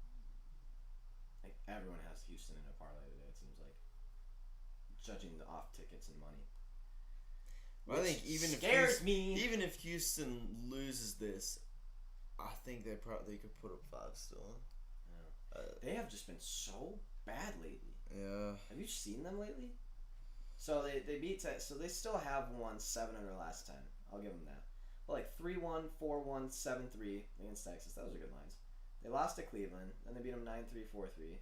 They lost to Chicago White Sox twice, 0-4, 1-10, and then beat the Yankees. Yeah, so I guess they still are cooking their bats up a little bit, I guess. The Mariners are always good for 3 or 4 runs every single game. This is their game log: 4-5-4, 1-3, 6-7, 4-6-1. So maybe take that Mariners 3.5 and minus 110. Possibly. It's the Astros. I don't know what to do with this game. I don't want to slam the Astros because I'm scared of them right now. Mariners at home with a guy who apparently is pretty good at pitching, but we just haven't seen pitch this season. Sample size? Yeah, the sample size is not there. I don't like the sample size. However, I would think that putting Astros in something today is not a bad take. I think it can't be a bad take. It's always pretty solid of an option. I just don't know what. Yeah, that's a tough one. That is the last game of the day, though. So just to recap, fade the first game. Don't want to touch the Braves. Mets, I think that Washington is a great pick at basically a pick 'em at plus 100, plus 105. Let's wait to see the Toronto Blue Jays pitcher official. But I do kind of like Boston just, again, because of the sample size. Boston has been sporadic, but when they're on, they're on. I do lean the Cubbies tonight, but I'm not going to lay it because it's the Reds and the Cubbies, 2 of the most inconsistent, sporadic teams that I think I could possibly bet on. Dallas Keuchel against Mike Minor. I think we just take the White Sox. That over is set at 5.5. I don't know if they quite touch that, but it's Dallas Keuchel versus Mike Minor. I would think the White Sox win that game. I do not like the money and the percentages. I know that people are just parlaying the White Sox, which I hate, but sometimes you just gotta lay something. Just lay it because you know it's there. Detroit, Minnesota. I think we just take the over. Michael steroids. Pineda doesn't have steroids anymore, so he's gonna struggle. Matt, I get dingers hit on me a lot. Manning will get a lot of dingers hit on him. Plus, especially with a 92-degree game with 13 mile an hour going straight out, it does get windy in that stadium too. second game of the doubleheader. Don't take it. We're just staying away from that doubleheader completely. I want to take the Angels, but I'm not going to because German Marquez is a solid pitcher for the Colorado Rockies. That we have a big sample size on and can go a full 9 innings if he's pitching well. He's done it before. And then Houston, Seattle. I again do not like the money on Houston, but I think we have to throw him in something because Luis Garcia is a very solid pitcher, and if they really are going against Connaughton, McCoffin, he's pitched 5 innings all year, and he's going against one of the probably the best offense in the MLB right now. So good fucking luck. With that, yeah, I'm gonna have to shift some things around. Just see what we're. It's a weird day. It's not a a lot of games. Weird day, not a lot of games. Try not to force anything. But I have the Tigers at plus 250 to win the series against the Twins. Why wouldn't I sprinkle that? I don't know why you wouldn't sprinkle that. I would take that. It's probably because Casey Mize is going to make another appearance at some point too. True. And if Casey Mize starts, we will not win the game. Mm-hmm. Yeah, I bet Tigers do beat us. The only thing that scares me a little bit is the Twins are at home where we do play a little bit better. But yeah, I would sprinkle on that at plus 250. Absolutely, that's way too high of odds for a team that's basically the same as the Twins. Yeah. Like I think of the Tigers and the Twins very, very, very, very similar. And the Tigers are just a little Actually, hotter the Tigers right are now. better. Yeah, the Tigers are 47-54. Minnesota's 42-58. I don't know why you wouldn't take that. Yeah, I think that's all we got for bets. We got about 13 minutes till the end of the show. Yeah. What do we do What with do we these? got? What do we got? Men's basketball future. I'd like to check in on that. Women's basketball future is just obvious. Simone Biles struggled a little bit yesterday. We watched her struggle. Oh, you weren't there. We watched Simone Biles a little bit yesterday. Yeah. She struggled a little. Struggle. I mean, her routines are so fucking hard anyways that even if she doesn't get good execution, she still basically beats everyone. Yes. But she was beaten degree of She was beaten difficulty. vault yesterday. I don't know if she got beat in floor routine. She might have. But these were the qualifiers, correct? And she qualified for all 4 Yeah. events. And she's the only one who did that. So Right. she's still a fucking dominant GOAT, don't get me wrong. But she definitely made some mistakes. Like, she came off the vault sideways in one of her jumps. It was crazy, dude. How their bodies move and turn, like, doesn't make sense. Yeah. She hits the little springboard thing to get onto the vault, you know? She hits that, like, kind of at an angle and starts going like this. So, like, the vault's here. Yeah. Starts kind of, like, coming at an angle. But then when she pushes off the vault, like, pushes sideways to try and get herself, like, back angled straight, ends up, like, hitting the side of the thing and kind of somewhat slipping off. But it was, like, that girl was literally going, like, onto the concrete, onto the right. And between the split sec, like the nanosecond between when her feet hit that damn board, which she hits it harder than any person I've seen, even men, hits the board and then goes and like handsprings off the vault to like push and angle your body back into the middle and then do like 18,000 twists and spins and flips in the air and then still stick it was one, like, I get it. It wasn't a good run. It wasn't a good whatever. Yeah. But it was the most impressive thing I've ever seen because she, mid-air, like, was able to angle her body back. I just don't... Like, what a fucking crazy specimen. Like, dude, it's just crazy. Watching her compared to everyone else, it's like, that girl is clearly 10 times better than everyone. She runs faster. She gets way more air.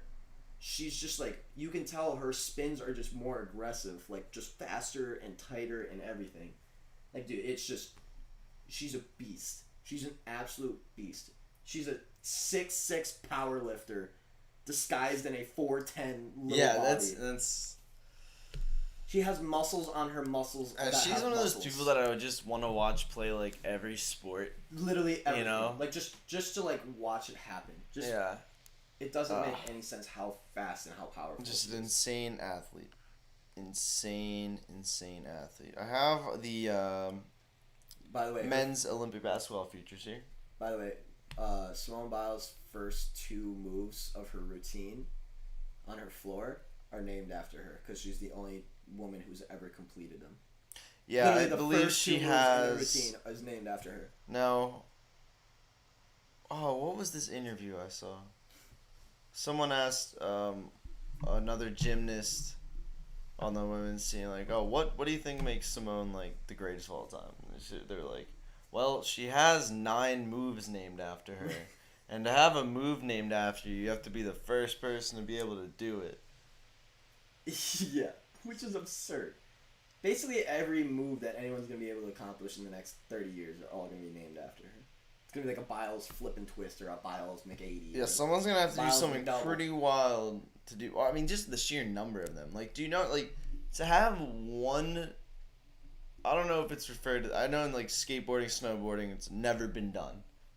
You know? Yeah. Something that you were the first to do. To have one of those things... Insane. Legendary status. Yeah. 2, I 3... think Tony Hawk only has probably, what, like... One Whoa. move named after him, 2 moves named after him? Well, they're not named after him, but he has done, I think, at least 3, 4 things never been done before type deal. Because they, like, all the... It's just crazy that she's 23. He does the... Oh, yeah. He's, so, like, they don't get the name after him, but it's, like, I believe he did, like, the the only first, one. Okay. what comes after 1080? Or something, I don't know. He did, like, a 4 full rotations there or something like that. Insane. Anyways, First thing, this is something crazy that I just have to talk about Yeah. because I don't think I we have basketball tonight. We have Germany, Nigeria. Based off of what I've been looking at, Nigeria is getting -4.5 here, and I think that's an easy bet any day of any week. Nigeria -4.5 against yeah, they are. Germany. That's up even odds right there. Sean, what's something you would want named after you? Oh, dude, like a rest stop on the turnpike. Nice. That was quick, dude. Did you already have that like ready to go? Can you believe I've been doing a lot of driving lately, That and was really I've seen that was insanely quick. No, dude. I actually I'm was sitting over thinking here about like this. thinking.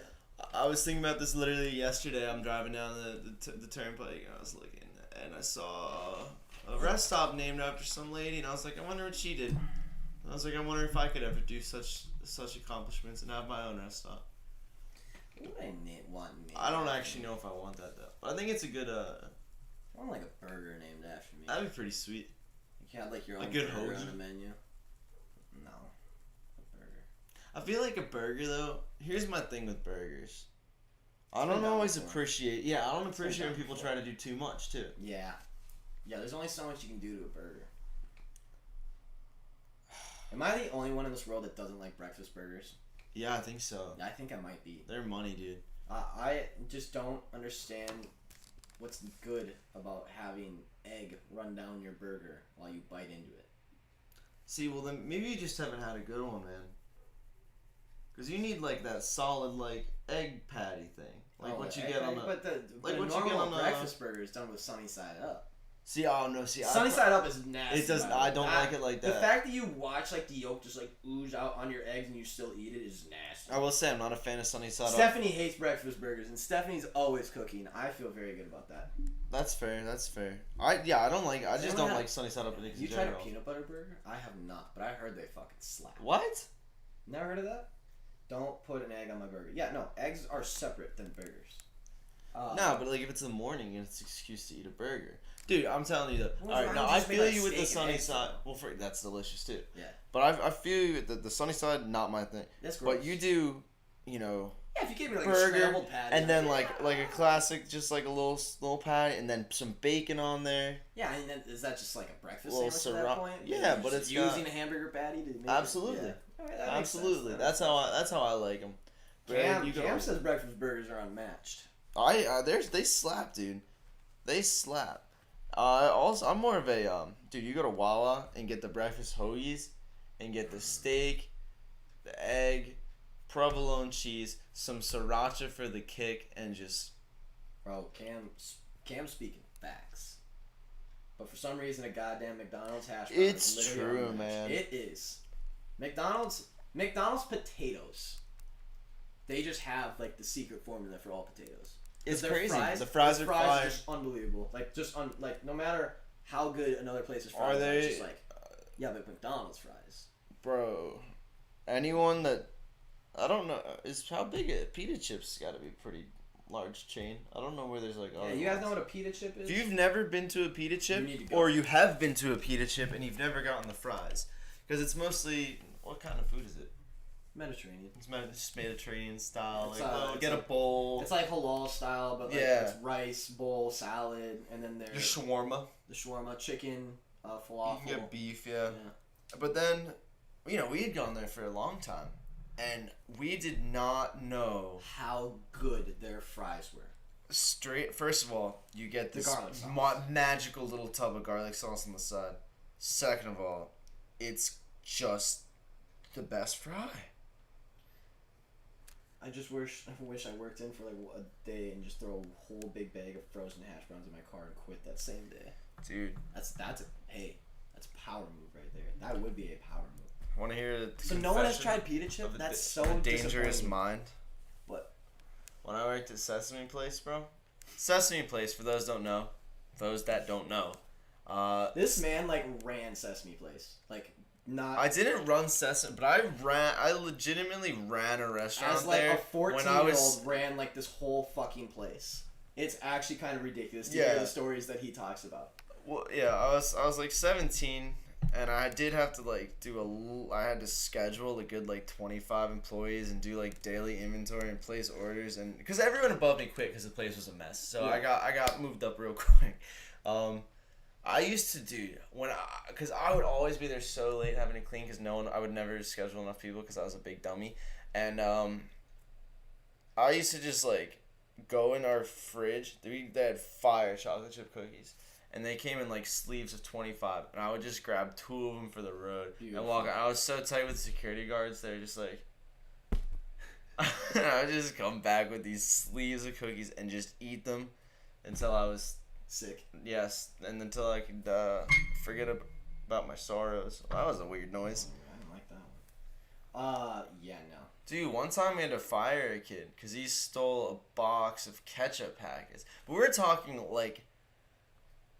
Like an industrial size. There was 500 ketchup packets in this box. Would it cost like $4? I don't know what it cost. Those probably are a little But bit I'm expensive, actually. I don't even think it was like it was just like the audacity to walk out the door with a box of 500 ketchup packets. Bold move, Cotton. It's See if bold. it pays off. It's bold. I don't know, man. He must have just liked ketchup. Also, I'm gonna throw out a hot take out there. Toss it. I'm sure someone gonna bitch me out. Five Guys fries are so overrated. It's unbelievable. Like I'm not saying they're bad fries. They're good fries, but the how much hype they I get agree. is I don't think they're all time fries. like come on. I think they're really good. I like them more than most fries though. They are solid fries. They're good fries, but like Above the average. best. Like just go there for the. I'd put like, them come. top like 15 percentile. Also, Five Guys burgers are just not what they should be. No, that's wrong.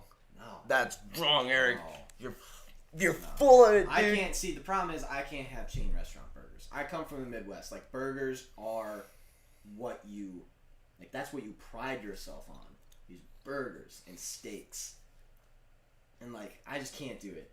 They're just so boardwalk fries from the beach. Bro, like some crab fries, some Chickies and Pete's. Oh my god, dude! How did we not mention Chickies and Pete's crab fries? True. By the way, for anyone who travels, goes in airports, I found this out the other day.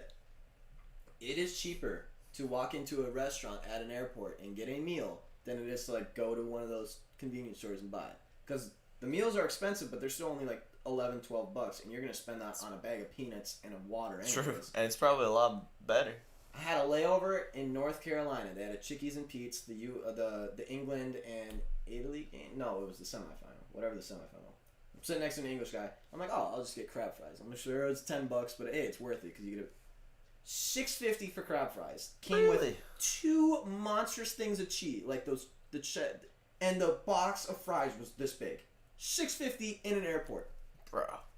My That's beer was crazy. like $12. That's crazy because you I go couldn't to. believe it. I said you go boardwalk, you go to a baseball game, stuff's like $7.50 and you get the little cup. Yeah. I mean, it's actually pretty big, but still. But yeah, $6.50 in an airport. That's crazy. Full-on meal. I just mowed them down. He's from the Juicy Lucy era. Fuck yeah, I am. If you don't know what a Juicy Lucy is, your life is not complete. You know what a Juicy Lucy No is? idea. You take a hamburger patty. Okay, I'm with it You so put far. you put whatever, like your favorite kind of cheese on top of it. You take Put some another cheddar. hamburger patty and you squish it together so Okay. that the cheese is in the middle. Gotcha. You then cook it, and it comes out blazing hot. But you make a burger out of it. Then when you bite into the burger, it's like a melted, it's like queso inside your burger. Like you you bite it, and cheese just starts oozing out of the burger. It's called a Juicy Lucy. It's Wow. known very well in Minnesota. A lot of restaurants sell them, and they do it so fucking good. I'm not a blue cheese fan, but a Juicy Lucy blue cheese burger. I love blue cheese. I've never had one. Yes, you need one. They're so fucking good.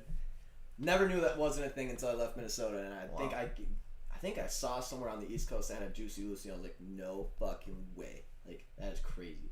But yeah, Juicy Lucy's unmatched. Really hard to cook. Really hard to make. Sounds Like difficult. to make a perfect Juicy Lucy is difficult. But damn, they are good when executed perfectly. I can't imagine that would be bad.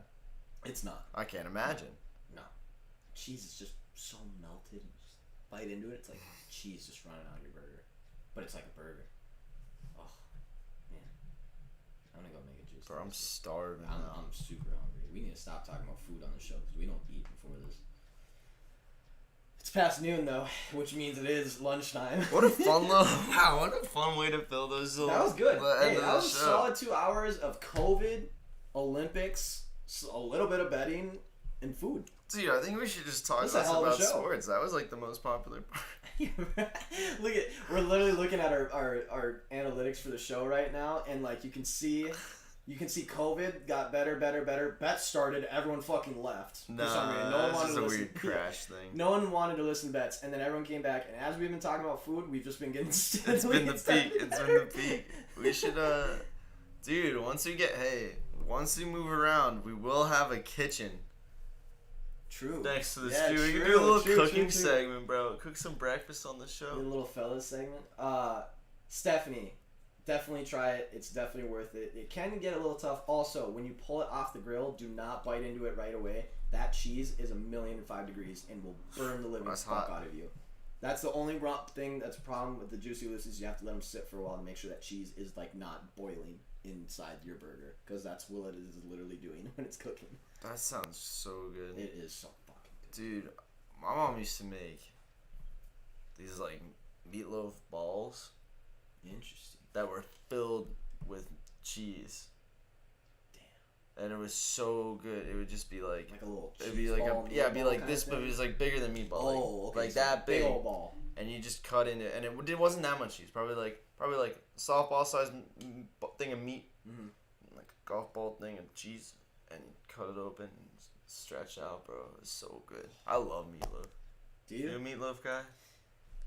In my recent years, I've come more around to the idea of meatloaf. It's a texture thing for me. I'm a big texture guy too. Fair, like, fair. if something has a bad texture, even if it tastes really good, I'm like, my brain can't. It's hard to get around it. And that's the problem with like the sunny side up eggs, is like I'm looking at the yeah. liquid coming out. I'm like, ugh. No, It's a yeah. texture thing, man. I see. I struggle with textures. I really do. That was my biggest thing for a long time. That's why I was a picky eater for a really long time. So I was like, like bananas, love bananas. Can I eat bananas? Fuck no, because they're gross and they're soggy and mushy. Ugh. That's hey, you know what? I feel like as far as fruits go, bananas are. It's very tough to get a nice one. It is. You give me like a nice, solid, like slightly young banana that's like a little bit firmer. Oh, Yeah, I would dude. like a little bit of green. When I was a kid, I would Oh. only eat green bananas. Yeah, right. It's I feel good. They've tasted they're like fresh. They're firmer. They're Yeah. nice. It feels like you're biting into something. Now I if I did that, I probably would be like, "Bro, what was wrong with me? This is an unripened fruit." But I can't do baked hamburger meat, although I can make a meatloaf, just not eat it. That's pretty funny. Why are our views going up, guys? We're not even talking about sports anymore. They just keep Alright, going let's up. send it. Alright, fuck it. I'll stay around and talk about food for a bit. Jeez. Dude. But speaking of food, we do need to get out of here because I am no, bro. This is starving. I'm gonna go make a fucking Juicy Lucy, I think. Dude, we should take the camera, dude, to do a live cook sesh. We should. When we have our kitchen. How can we could zoom in, bro. I'll take the laptop. By the way, if you guys don't know how this is all working right now, we are currently in Sean's room, Yeah. waiting for things to show up so that we can move to Eric's room. And Eric's room has a full ass fucking kitchen in it. Yeah. It's quite incredible. Pretty sweet. It is cool. I think we're gonna get into some content in there. Yeah, we're we're gonna gonna get have into to. some content. We're gonna be goofballs. Yeah, we're We gonna already be kinda are goobers, goofballs, goofballs. I'm gonna be full goon mode once everything's ready to go. Alright, everyone. We appreciate you coming in and talking about things that don't even have anything to do with what we're actually here for. But hey, we'll take it. What is that? We were talking about GoPuff today. And I Is this figured, a Snoop Corona? This is fucking cool. Where'd you get this?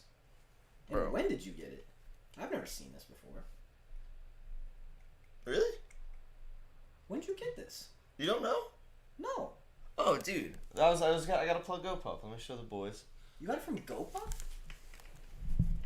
This is, the Snoop Snoop in the commercial. commercials. Friends with the Corona, chilling on the beach. That company we were talking about previously, GoPuff, if you know, you know. They just deliver whatever you want. The greatest. Literally The greatest everything. I don't go to stores now without typing in what I want in GoPuff first. Yep. Anything. Yep. Um, Especially part of the GoFam, that free delivery. yeah, the free delivery is worth it. I found out, so once in a while, you'll either get like a little promo thing, maybe Yeah, like a they free do, sample of something. They run that They kind throw of stuff. some in there. Yeah, and I ordered just like a case of Coronas, not the virus, but the brew. Yeah, yeah.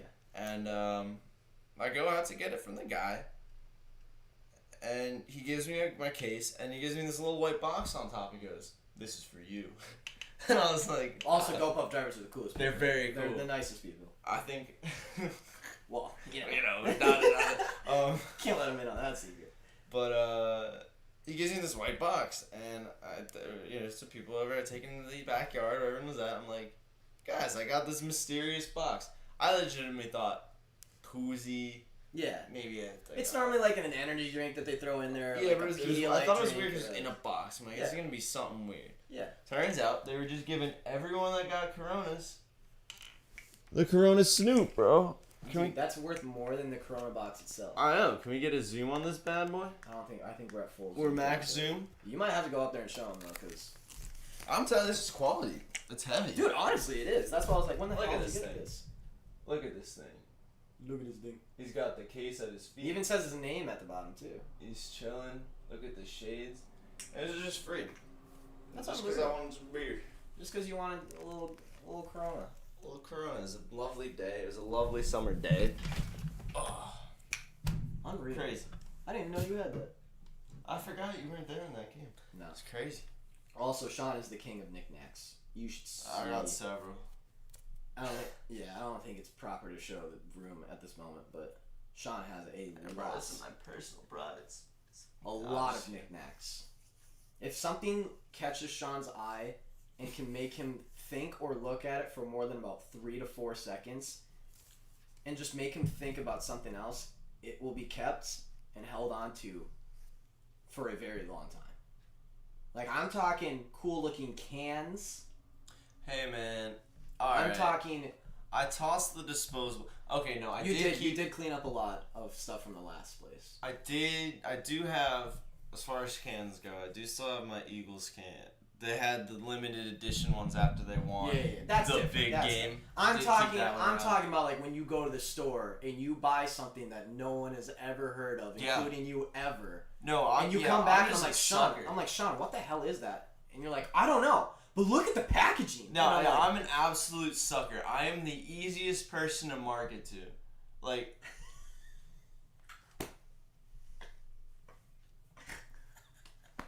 I'm not just 21.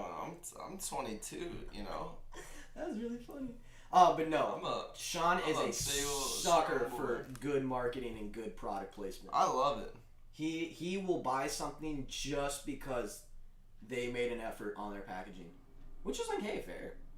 Yeah, I mean, You've probably found some really cool yeah, things it's a throughout great. the years. I'm also like I don't get into I get bored of things quickly. Yes, you do.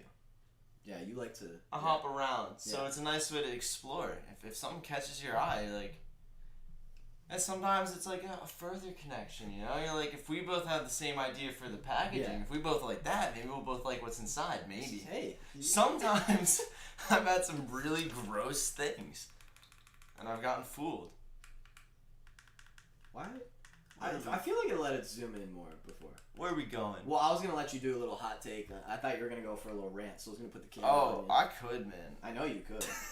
But no, literally, Sean will come back from a store and like, I can tell what he actually wanted to get and what he got because of it looked cool, and it is like very clear.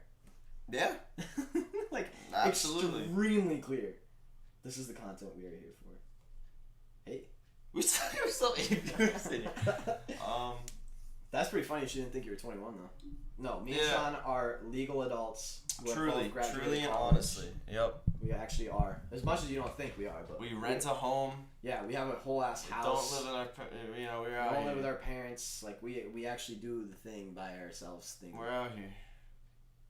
Yes, we are actually. Well, I mean, I wouldn't say adults. I would say like Well, legally. legally.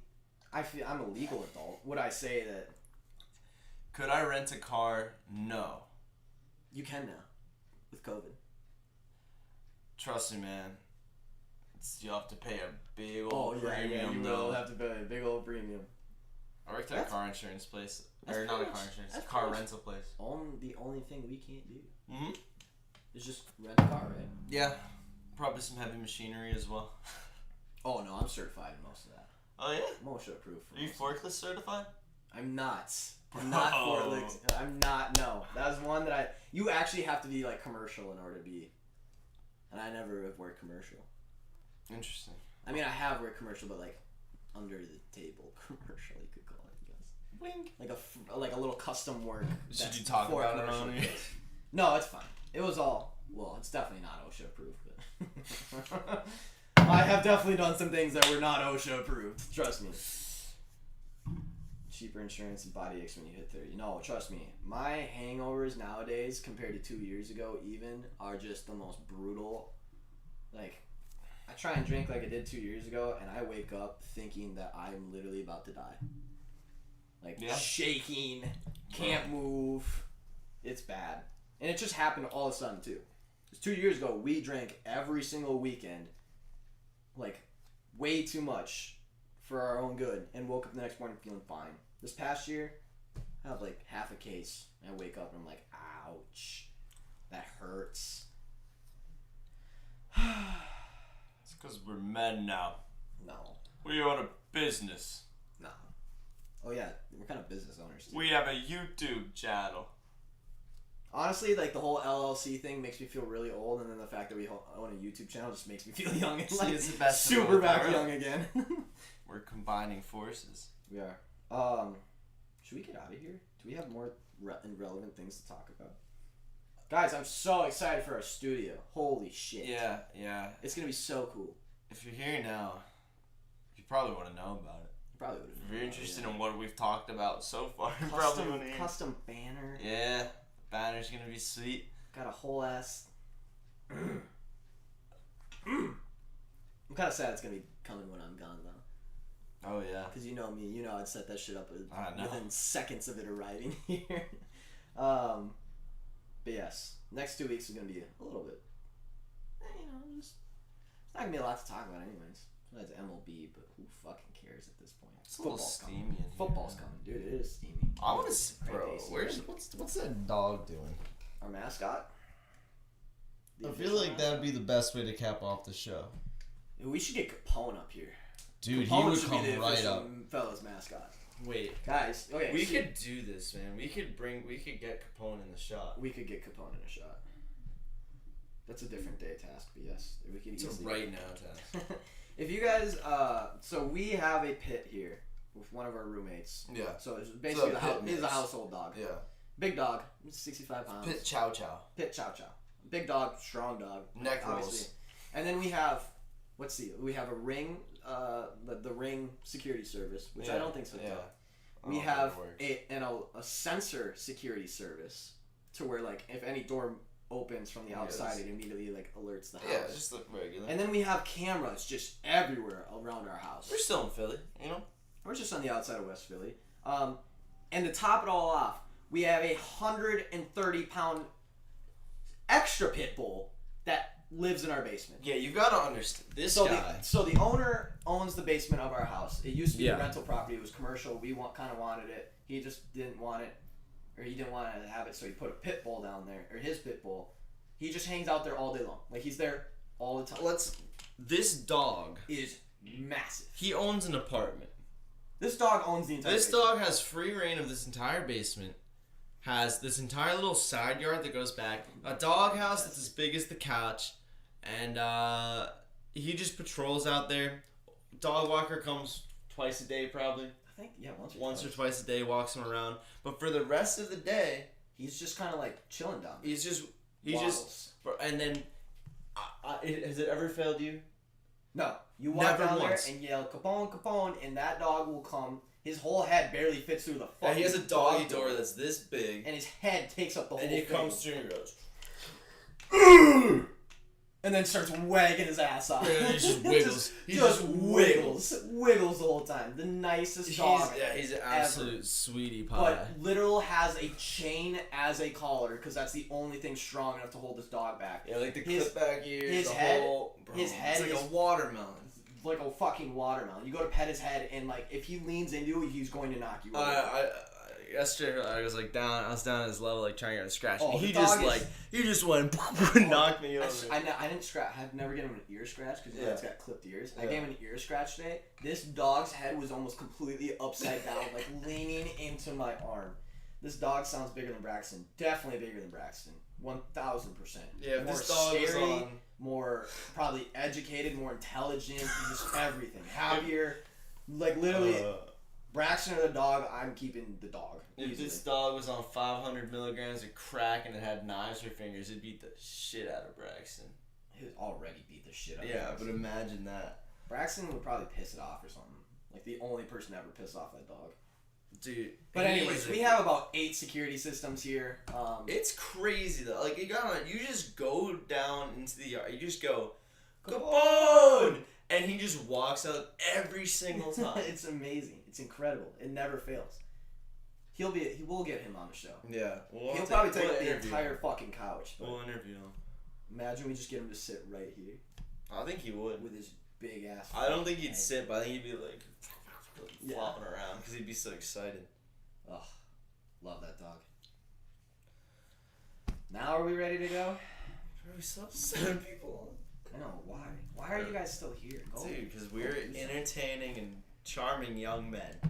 We're just goons, and people like to hear us be stupid. A couple goons and goobers. What else do we have for sport? We got Olympics today. Is there any big Olympics on today? I have not been watching the Olympics like I should be. I am normally a sucker for the Olympics, and this year I just can't.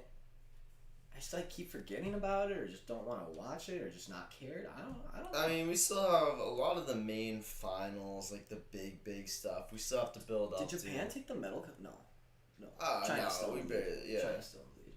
Japan that's higher than I've ever seen Japan though. Yeah. They have the most golds. Yeah. Wow, hometown favorites. Also, watching the We're Olympics just without getting fans started. are just like not. It's so weird. It's just All right, not let's see what we it. got today.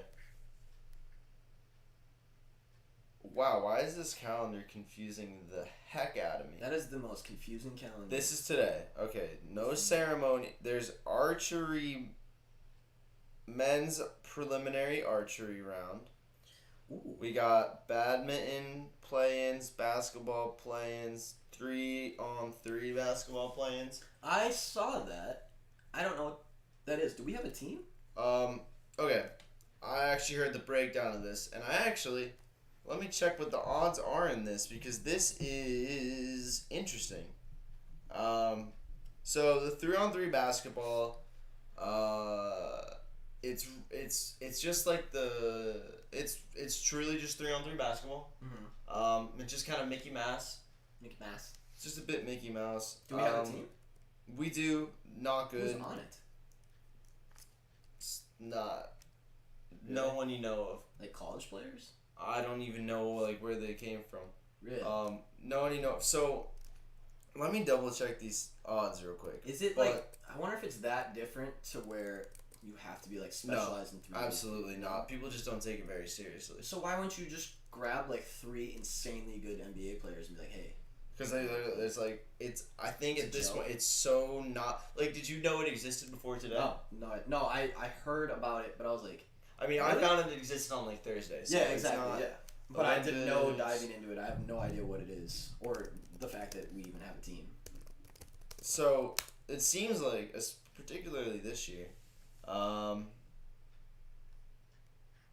anything that'll actually give me the odds on it. There we go.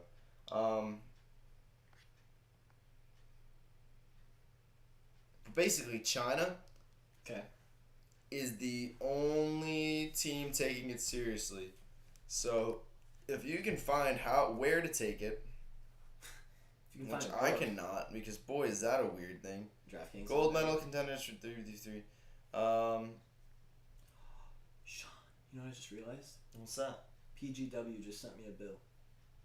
Oh, let's go. You have a bill in your name. I have a utility bill in my name, which now means none of you fucking stupid ass sports books who can't validate me because I give you my entire address and my social security number, literally give you all my personal information, still can't verify that I'm a real fucking person. And instead, you need a utility bill from where I live in order to let me bet on your sports book. Fuck all of you. You can't keep me away now. I'm here, bitches. I have a utility bill. I'm getting all those motherfuckers.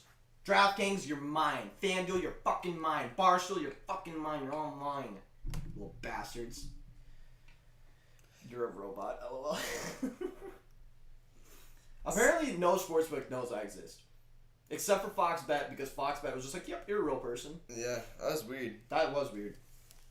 So, the U.S. men's team for this. Okay. It's Robbie Hummel, who's the only player on the roster with any NBA experience. Dominic Jones, Joey King, and Kareem Maddox, all with D1 basketball experience. Maddox's brother? Maybe, probably not though. And but none of them have played any NBA time. They all played D1 college basketball. They don't anymore. It's a rule. NBA players can't. Professionals can't do the 3v3. No. Whoa. Eric, China's- this is a family show. China's at 3,500. And you're seeing Serbia and Latvia as the favorites due to their rankings during the year in whatever the 3v3. the whatever. FIBA 3v3. Yeah. But my sources tell me China. has got a whole new squad and they're taking it very, very seriously. Very Chinese do seriously. take some things very And seriously. you get that at plus 3,500.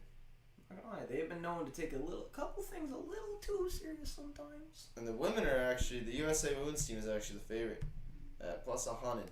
Oh yeah, because we got all our D1. What is the ROC? That's Russia. Oh. That's the Russian. Is it Russian Olympic Committee? I know it was the people. What was it called before when they got their first ban? What is ROC? So it's Russian Olympic Committee. There's no mention of the country or the flag at the games. So you're not allowed to show the Russian flag or say that you're Russia. They're Wow. Russian Olympic Committee because this is still the backlash from the whole doping thing. Right. I mean, at the end of the day, it's still fucking Russia, obviously. Yeah. Like Russian I Olympic feel like Committee. I've seen Russia listed places. I feel like this is the first time I've seen ROC listed. Well, anywhere the for last August. Olympics, it was Olympic Athletes of Russia. It was OAR, Wow. Olympic Athletes of Russia. Weird. And now I guess they're allowed to say Russian Olympic Committee. So I guess something got revoked, but I mean, Russia's still in the Olympics, so like, doesn't matter. It didn't really change anything. Just the fact that they can't say Russia, they have to say Russian Olympic Committee or Olympic Athletes of Russia. Oh no. Wow, that was actually pretty cool. Yeah, I'm looking at those basketball rules. Inside the arc is 1 point. beyond the arc is 2 points. First to 21. So it's just a pickup game. 10-minute game clock, 12-second shot clock. It's literally a pickup. That's kind of cool, actually. Yeah, it's like a pretty street sweet. pickup game. That's actually really cool. I might watch that. And then But it's fast. if it gets to 10 minutes before either team reaches 21, it goes to overtime, where the first team to score 2 points wins. So that means you either jack up a 2. Wait, when is this on today? I don't know Can if we it's watch on this? today. Oh wait, that's what I was saying. It wasn't it? Yeah. I want to watch Yeah, this. that's on. This seems really fast. Is it a full court? I don't actually know. Or is it like a half court that you have to like take it back? Saturday, Sunday, Monday. It already happened today. Oh. Tomorrow it's at 4 a.m. Oh my god. Yeah, but we do have a game. A women's one. 12:30 tonight. 12:30 a.m. Tonight. So yeah, Sure, we tomorrow can see that morning. before bed. Okay. And then there's a 4 a.m., 6:30, 7:30. Cam said, did USA qualify? I forgot. I don't think they did. We for both men's and women's, right? Or did we not qualify for men's? For what? 3v3. 3v3 we did not for men's. We did not qualify. Okay, so we did not qualify for men's, but apparently the women's are favorites. Yeah, the women's are the men's countries are Serbia, Latvia, Russia, Netherlands, Poland, Belgium, China, and Japan. Huh. I I actually kind of want to watch this. This seems kind of interesting. yeah, it would be fun to watch. It'd I'm be sure cool it's, to watch like a professional pickup game, basically, like a Yeah. like a professionally competitive pickup game. Yeah, I think they're pretty scrappy. We got beach volleyball on today. There we go. Got boxing today. I hate Olympic boxing. Canoe kayak. What's this one? Canoe kayak slalom. Men's C1 semifinal and I final. like the White River rafting almost. I don't know Like what's where they like go. I think it is something where they like have to that. like go in and out. Those guys are crazy. Mountain biking championship for men is today. Diving. Men's Final synchronized 10-meter platform is Ooh, today. I do love me some synchronized. No diving. equestrian. Fencing. Thank God. Medals. Oh, USA is winning every medal in fencing. We're unreal at fencing. Field hockey's today. You got some gymnastics, handball, judo, Handball's sick too. rowing, Love watching rugby, handball. sailing, shooting, skateboarding. Good God. Which one is this? 20 skateboarders show their style and individually as women's street skateboarding makes its Olympic debut. It's on the street. Okay. So it's probably, what was it, like Street and Park, I would assume? Something like that. Weightlifting's today. Water polo, volleyball, triathlon. Ooh. Oh, there was triathlon the That other was day. the- That yeah. was crazy. That was insane. Guess we gotta be women's, right? 'Cause Tennis. men's already have. Taekwondo, table tennis, swimming. So all the surfing, events are on today. Softball, snow soccer, and then skateboard. So yeah, there we go. Full slate. Full slate today. Alright, let's get out of here. The viewers finally went down. Holy Yeah. shit, took you guys long. I had to Oh my list a bunch of God. Olympic sports. Alright, 12:30. We're out of here. I need food. Me too. I'm gonna go make a Juicy Lucy probably. Ugh. Oh, sounds so good. Appreciate everyone today. Stephanie, Cam. There was more. There was a lot. Jason, I know you were at the beginning. Isaiah was in there. Isaac. That's close. Isaac Moskowitz. Hey, Isaac's been coming a new Hey, he's popping in. a new community member. He made a funny joke too. Shout Brack- out. Braxton, go fuck yourself.